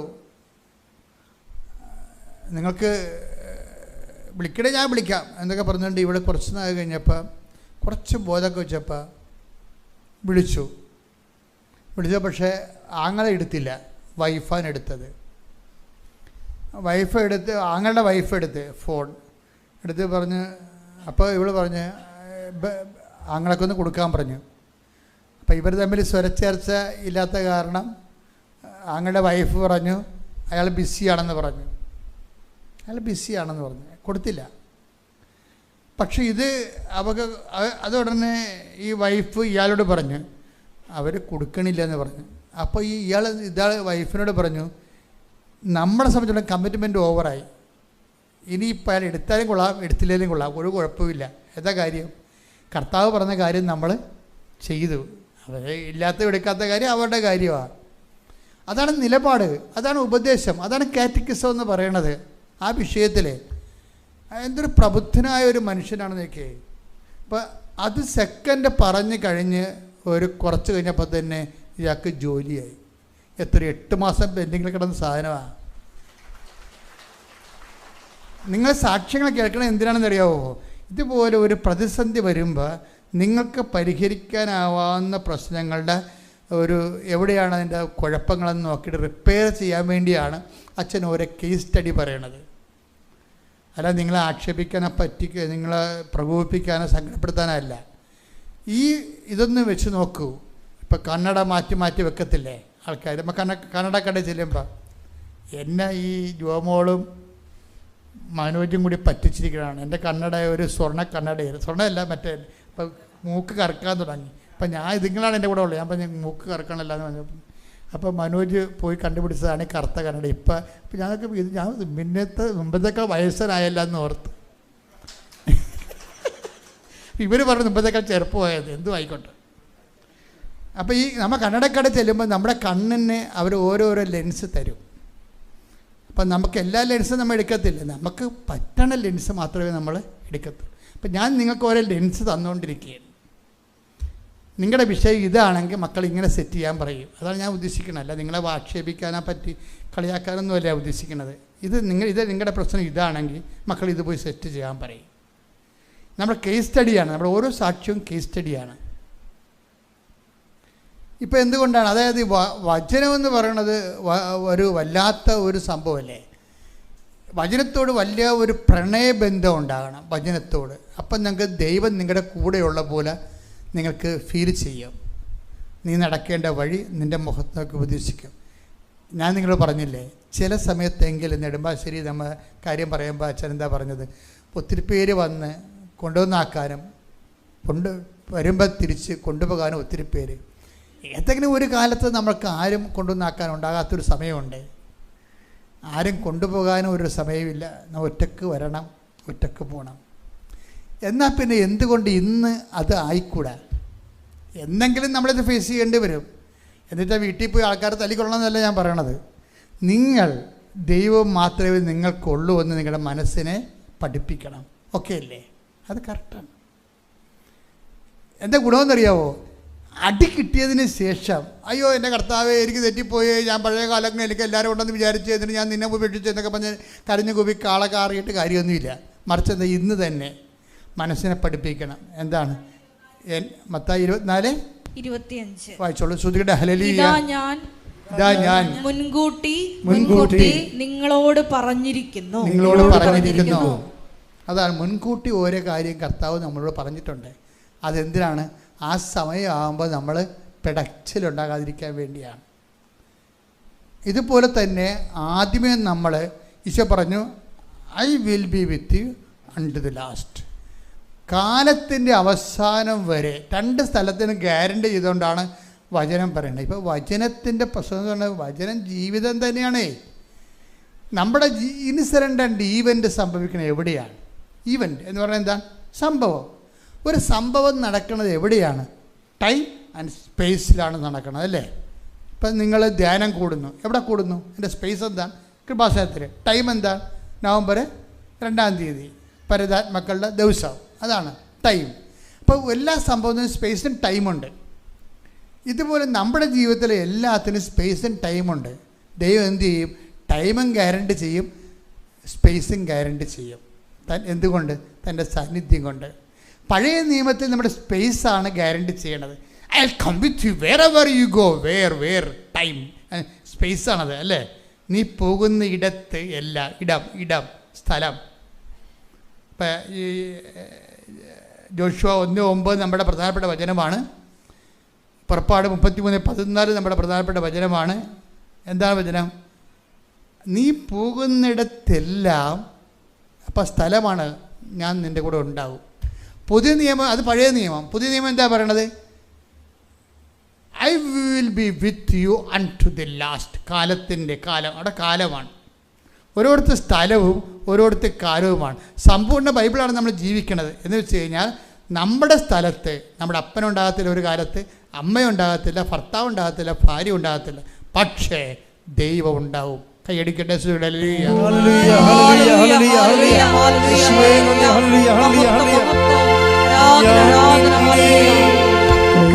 തന്നെ ഒരു പേഴ്സണായിട്ട് വർക്ക് ചെയ്യുന്നതാണ് ഞാൻ. എൻ്റെ കർത്താവിനോട് ചെയ്ത ഉടമ്പടി എന്നെ സംരക്ഷിക്കും.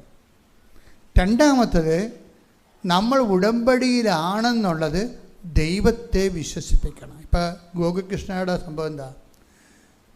അച്ഛൻ മുമ്പ് നിങ്ങളോട് പറഞ്ഞില്ലേ, ചില സമയത്ത് ജീവിതത്തിൽ നെഗറ്റീവ് എക്സ്പീരിയൻസ് ഉണ്ടാവും. അപ്പോൾ അവൾ വീട്ടിൽ വരുമ്പോൾ, ഒത്തിരി ആവേശത്തോടെ വീട്ടിൽ വരുമ്പോൾ അപ്പൻ വെള്ളമടിച്ച് വെളിവില്ലാതെ നിൽക്കുകയാണ്,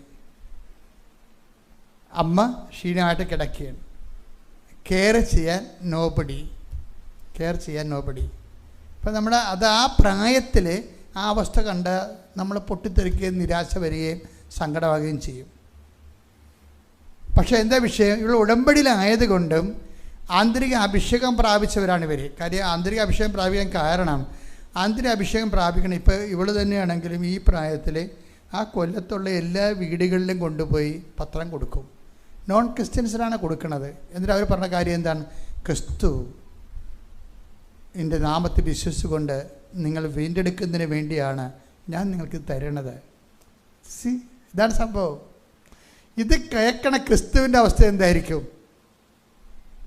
ഓരോരുത്തർക്കും ഈ പത്രം കൊടുത്തിട്ട് ഇവിടെ പറഞ്ഞത് എന്താണ്? ക്രിസ്തുവിൻ്റെ നാമം നിങ്ങൾ വിശ്വസിച്ച് വീണ്ടെടുക്കപ്പെടുന്നതിന് വേണ്ടിയാണ് ഞാൻ നിങ്ങൾക്കിത് തരണത് എന്ന് പറയുമ്പോൾ അത് കേൾക്കുന്ന ആ വീട്ടുകാരുടെ അവസ്ഥയല്ല, അത് കേൾക്കണ ക്രിസ്തുവിൻ്റെ അവസ്ഥ നോക്കണം. അപ്പോൾ ക്രിസ്തു അവരിൽ വിശ്വസിക്കുന്നു. ഒരിക്കൽ ഇവൾ അമ്മയോട് ചോദിക്കുകയെ, അവളുടെ അമ്മയല്ല, എപ്പോഴും അവളുടെ അമ്മ ഈ പരിശുദ്ധ അമ്മയോട് എപ്പോഴും ഗൗകുൽ കൃഷ്ണ ചോദിക്കുന്ന ഒരു ചോദ്യമുണ്ട്. എങ്ങനെയാണ് അമ്മ കുരിശിൻ്റെ ചുവട്ടിൽ നിന്നതെന്ന് ചോദിക്കും. എങ്ങനെയാണ് അമ്മ? സ്വന്തം മകനല്ലേ, സ്വന്തം മകൻ ഇങ്ങനെ നഗ്നനായി ഇങ്ങനെ ക്രൂശിക്കപ്പെട്ടിട്ട് അതിന് ചുവട്ടിൽ അമ്മ എങ്ങനെ നിന്നു എന്നെപ്പോഴും ഇവിടെ അമ്മയോട് ചോദിക്കും. പിന്നീട് ഒരു ദിവസം ഇവൾക്ക് തന്നെ ചില നമുക്ക് ദൈവം ചെയ്യുന്നറിയാമോ? ദൈവം നമ്മൾ ട്യൂഷൻ ക്ലാസ്സിൽ പറഞ്ഞ പോലെ ചില പരീക്ഷയ്ക്ക് വേണ്ടി ക്വസ്റ്റ്യൻ ബാങ്ക് പറയത്തില്ലേ, നമ്മളൊരു ക്വസ്റ്റ്യൻ സാറ് പറയും, അതിൻ്റെ ഉത്തരവും പറയും. അങ്ങനെ ദൈവം ചെയ്യത്തില്ല.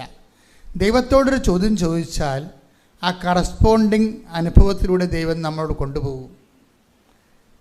അപ്പോഴേ ഈ വീട്ടിൽ അമ്മ കിടപ്പാകുകയും അപ്പനിങ്ങനെ ഡ്രങ്കാർഡായിട്ട് നിൽക്കുകയും ഇവൾ ഓഫായി മാറുകയും ഇവൾ 5 ദിവസത്തൊക്കെ 10 ദിവസത്തൊക്കെ വന്നിട്ട് ഇവളുടെ കാര്യം തിരക്കാൻ ആർക്കും പറ്റാതിരിക്കുകയും ഇവളിങ്ങനെ ലെഫ്റ്റ് ആയിപ്പോകണം ചെയ്യുന്ന സമയത്ത് ഇവളെങ്ങനെ നയിക്കപ്പെട്ടു എന്ന് പറയുന്നത് പരിശുദ്ധാത്മാവിലാണ് പിടിച്ചു നിൽക്കണത്. അപ്പോഴെനിക്ക് മനസ്സിലായി, ഞാൻ എങ്ങനെ പിടിച്ചു നിന്നത് എനിക്ക് മനസ്സിലായി. അതുപോലെ തന്നെയായിരിക്കും അമ്മ കുരിശിൻ്റെ ചുവട്ടിൽ പിടിച്ചു നിന്നത്. കണ്ട, അവർ തന്നെ ചോദ്യം ഉണ്ടാക്കി. ആ ചോദ്യം ഉന്നയിച്ച കർത്താവ് തന്നെ അവരെ ആ സെയിം സിറ്റുവേഷനോട് യോജിക്കുന്ന വിഷയത്തിൽ കൊണ്ടുപോയിക്കൊണ്ട് ദൈവം അവരെല്ലാവരും ദൈവത്തിൻ്റെ മെയിൻ ജോലി എന്താണെന്ന് ചോദിച്ചു കഴിഞ്ഞാൽ എന്താണ്? 6:45 യോഹന്നാൻ്റെ സുവിശേഷം. അവരെല്ലാവരും ദൈവത്താൽ പഠിപ്പിക്കപ്പെടും. Take the word of God. ശ്രുതികട ഹല്ലേലൂയ. യോഹന്നാൻ 6:45. അവരെല്ലാവരും ദൈവത്താൽ പഠിപ്പിക്കപ്പെട്ടവരാകും എന്ന് പ്രവാചക ഗ്രന്ഥങ്ങളിൽ എഴുതപ്പെട്ടിരിക്കുന്നു. അപ്പോൾ ഒരു സാധനം വേസ്റ്റ് ആയിട്ട് സംഭവിക്കണതല്ല, കാഷ്വലായിട്ട് സംഭവിക്കണതല്ല, ആക്സിഡൻ്റലായിട്ട് സംഭവിക്കണതല്ല. എല്ലാം വളരെ മോണിറ്ററിങ് ചെയ്യുന്നുണ്ട്. നിൻ്റെ ജീവിതത്തിൽ സംഭവിക്കുന്ന ഓരോ വിഷയങ്ങളിലും നീ ക്രിസ്തുവിനെ കക്ഷിയാക്കി കഴിയുമ്പോൾ അതെന്ത് സംഭവിച്ചു, എന്തിനു സംഭവിച്ചു, അതുകൊണ്ട് ദൈവം നിന്നെ എന്താണ് പഠിപ്പിക്കുന്നത് എന്ന് മനസ്സിലാകും. ഓരോ പാഠങ്ങൾ പഠിച്ചാണ് നമ്മൾ ക്രിസ്തുവിൽ വളർന്ന് പോണത്. പ്രാർത്ഥിക്കുക. കർത്താവേ, അങ്ങ് എനിക്ക് നൽകുന്ന അനുഭവ പാഠങ്ങളുടെ അന്തസത്തകള് മനസ്സിലാക്കാൻ ആത്മജ്ഞാനം നൽകി എന്നെ അനുഗ്രഹിക്കണമേ. പങ്കെടുത്ത് പ്രാർത്ഥിക്കുന്ന കർത്താവേ, ഞങ്ങളുടെ കഴിവുകൊണ്ടല്ല, അങ്ങയുടെ കൃപയാൽ ഞങ്ങളുടെ സങ്കടങ്ങളെ, ഭാരങ്ങളെ, രോഗങ്ങളെ, ജീവിത പ്രതിസന്ധികളെ, പ്രശ്നങ്ങളെ പരിഹരിക്കുന്നതിനായി അങ്ങ് പറഞ്ഞതുപോലെ ചെയ്ത് ജീവിച്ചുകൊണ്ട് ഞങ്ങൾ അങ്ങയുടെ ഉടമ്പടിയുടെ സാക്ഷികളായി മാറുന്നതിനായി പുനഃസമർപ്പണം ചെയ്യുന്ന കർത്താവേ, ഞങ്ങളെ ഓരോരുത്തരെയും അനുഗ്രഹിക്കണമേ. ഗർഭിണികളെ അനുഗ്രഹിക്കണമേ. പ്രസവത്തിന് പാടുണ്ടാകും ക്ലേശകരമായിരിക്കും. ഡോക്ടർ പറഞ്ഞവരെ, ഗർഭസ്ഥ ശിശുവിന് കേടുള്ളവരെ ഇപ്പോൾ അനുഗ്രഹിക്കണമേ, ഇപ്പോൾ അനുഗ്രഹിക്കണമേ. വിവാഹം ഒത്തുവരാത്തവരെ, മക്കൾ ഇല്ലാത്തവരെ, ഭവനരഹിതരെ, ജോലിയും വേലയും കൂലിയുമില്ലാതെ അനുദിന ജീവിതത്തിന് കഷ്ടപ്പെടുന്നവരെ ഏറ്റെടുക്കണമേ. വിസ പ്രോസസ്സിംഗിനായി വിസ പുതുക്കുന്നതിനായി വിഷമിക്കുന്നവർക്ക് അങ്ങ് സഹായം നൽകണമേ. അവരുടെ കഴിവ് കൊണ്ടല്ല, അങ്ങയുടെ കൃപയാൽ അവരുടെ എല്ലാ തടസ്സങ്ങളും അമ്മേ, പരിശുദ്ധ അമ്മേ, ദേവമാതാവേ, ഇപ്പോൾ മാറ്റണമേ. പലതരത്തിലുള്ള സാമ്പത്തിക ഭാരങ്ങള്, ജീവിത ഭാരങ്ങള്, ജീവിത തടസ്സങ്ങള്, സമാധാനമില്ലാത്ത അവസ്ഥകള് യേശു ക്രിസ്തുവിന്റെ ഉന്നതമായ നാമത്തിൽ മാറിപ്പോകട്ടെ. കർത്താവേ, രോഗികളെ സമർപ്പിച്ച് പ്രാർത്ഥിക്കുന്നു. രോഗികളെ സമർപ്പിച്ച് പ്രാർത്ഥിക്കുന്നു. കർത്താവേ, ശ്വാസകോശ രോഗികളെ സമർപ്പിച്ച് പ്രാർത്ഥിക്കുന്നു. ഹൃദയ രോഗികളെ സമർപ്പിച്ച് പ്രാർത്ഥിക്കുന്നു. തൊണ്ടയിൽ ക്യാൻസർ ഉള്ളവരെ, തൈറോയ്ഡ് രോഗികളെ, പിൻകഴുത്തിൽ മുഴയുള്ളവരെ, ശിരസിൽ വേദന ഉള്ളവരെ, ശിരസിലെ ഞരമ്പുകള് ബ്ലോക്കായി പോയവരെ, ശരീരത്തിലെ മരവിപ്പുള്ളവരെ, കാഴ്ചക്കുറവുള്ളവരെ, കേൾവിക്കുറവുള്ളവരെ, കൈകാലുകള് തളർന്നു പോയവരെ, ക്യാൻസർ രോഗികളെ, നടുവിലിന് വേദനയുള്ളവരെ, സ്പൈനൽ കോഡിന് വേദനയുള്ളവരെ, ഈശോയെ ഈ നിമിഷം അടിപ്പിണർ പോലെ ആഘാതം പോലെ ദൈവികമായ ശക്തി അവരിലേക്ക് ആവശ്യിക്കട്ടെ. യേശുവിന്റെ നാമത്തിലെ മാരക രോഗങ്ങള്, വേദികളെ യേശുവിന്റെ നാമത്തിലെ മാറിപ്പോട്ടെ.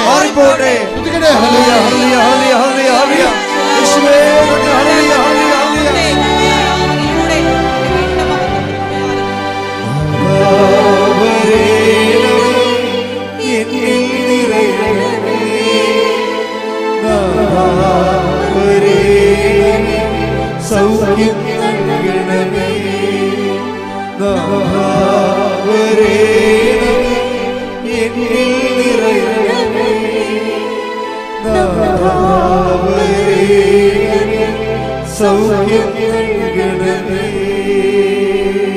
എൻ്റെ മക്കളെ, ശരീരത്തിലുണ്ടാകുന്ന രോഗങ്ങൾ കൈകൾ അവിടെ വെച്ച് മാറ്റിവെച്ചുകൊണ്ട് നിങ്ങൾ ശ്രദ്ധിച്ചുകൊണ്ടിരിക്കുക. അച്ഛൻ ശാസിച്ച് പ്രാർത്ഥിക്കേണ്ട സമയമാണ്. കൈകൾ മാറ്റിക്കൊണ്ട് ശരീരത്തിൽ വിവിധ രോഗങ്ങളുള്ള ഇടങ്ങളിലേക്ക് സ്ഥലങ്ങൾ കൈകൾ മാറ്റിക്കൊണ്ട് ഇട്ടിമുഴക്കം പോലെ സ്തുതിക്കട്ടെ. ഹല്ലേലൂയ.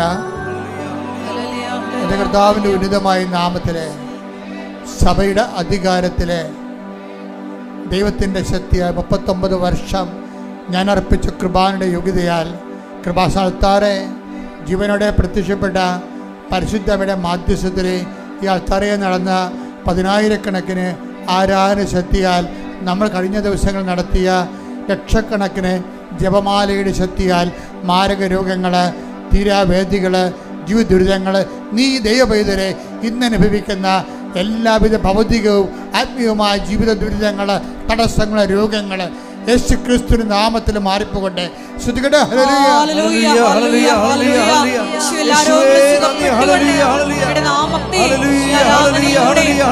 വീണ്ടും മഹത്വപ്പെടുത്തണമേ.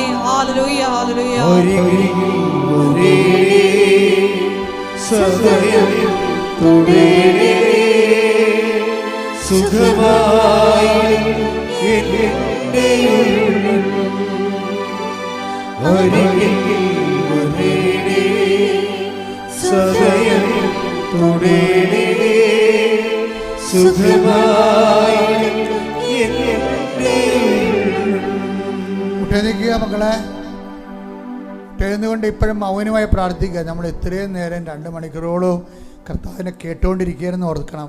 ഈ ആത്മീയ ആസ്തിയിലാണ് എൻ്റെ മക്കൾ പ്രാർത്ഥിക്കേണ്ടത്. എന്തെങ്കിലും കാര്യങ്ങൾ അച്ഛൻ വിട്ടുപോയിട്ടുണ്ടെങ്കിൽ ആ വിഷയത്തിന് ദൈവം തീരുമാനമെടുക്കുന്ന പരിശുദ്ധമ നിങ്ങൾക്ക് വേണ്ടി മധ്യസ്ഥം വഹിക്കുന്ന സമയമാണ്. മൗനമായി പ്രാർത്ഥിക്കട്ടെ. കർത്താവേ, അങ്ങയുടെ മക്കൾ മൗനമായി പ്രാർത്ഥിക്കുകയാണ്. കെട്ട വചനങ്ങളിൽ ജീവിച്ചു കൊള്ളാവുന്ന മനസ്സുകൊണ്ട് തീരുമാനമെടുത്തുകൊണ്ട് ഉടമ്പടിയുടെ ജനത, ഉടമ്പടി വഴി അങ്ങയുടെ അവകാശവും ഓഹരിയുമാകുന്ന ജനത, അങ്ങയുടെ വാഗ്ദാനങ്ങൾക്ക് നേരവകാശികളായവർ ഈ നിമിഷം അങ്ങയുടെ തിരുസന്നിധി നിന്നെ നാഥനും രക്ഷകനുമായി ഏറ്റുപറഞ്ഞുകൊണ്ട് നിൻ്റെ ആരാധനയുടെ താഴ്വരയിലെ, സിയോൻ മലയിലെ, ഹൊറേബ് മലയിലെ, സിനായി മലകളിലെ എല്ലാ ആവശ്യിച്ചതേ ആരാധ്യമായ നിൻ്റെ ചരിത്ര ചൈതന്യം, വിടുതലിൻ്റെ ചൈതന്യം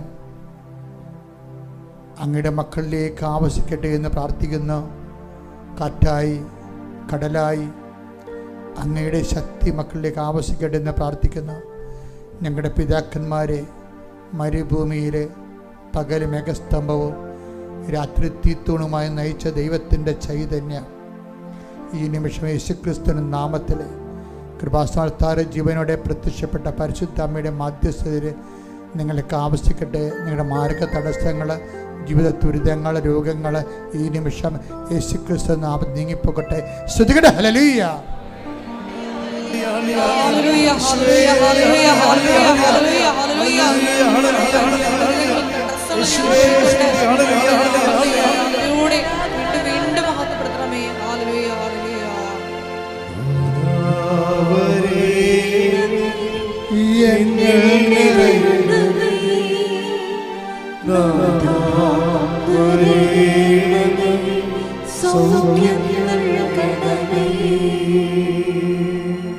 സമാപനാശീർവാദം നമിച്ച് നമുക്ക് ദിവ്യകാരുണ്യനാഥന്റെ ആശീർവാദം സ്വീകരിക്കാം.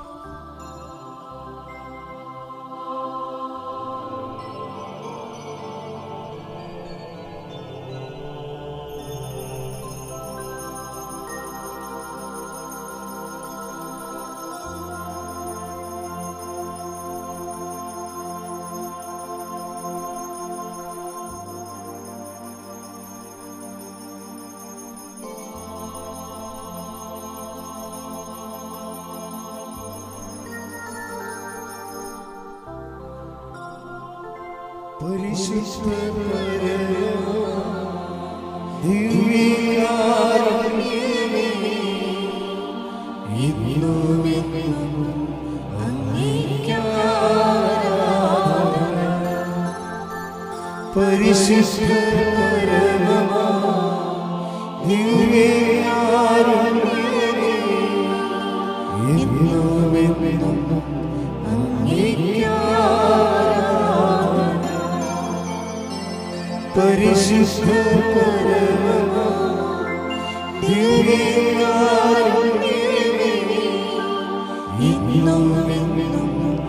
അങ്ങേക്ക്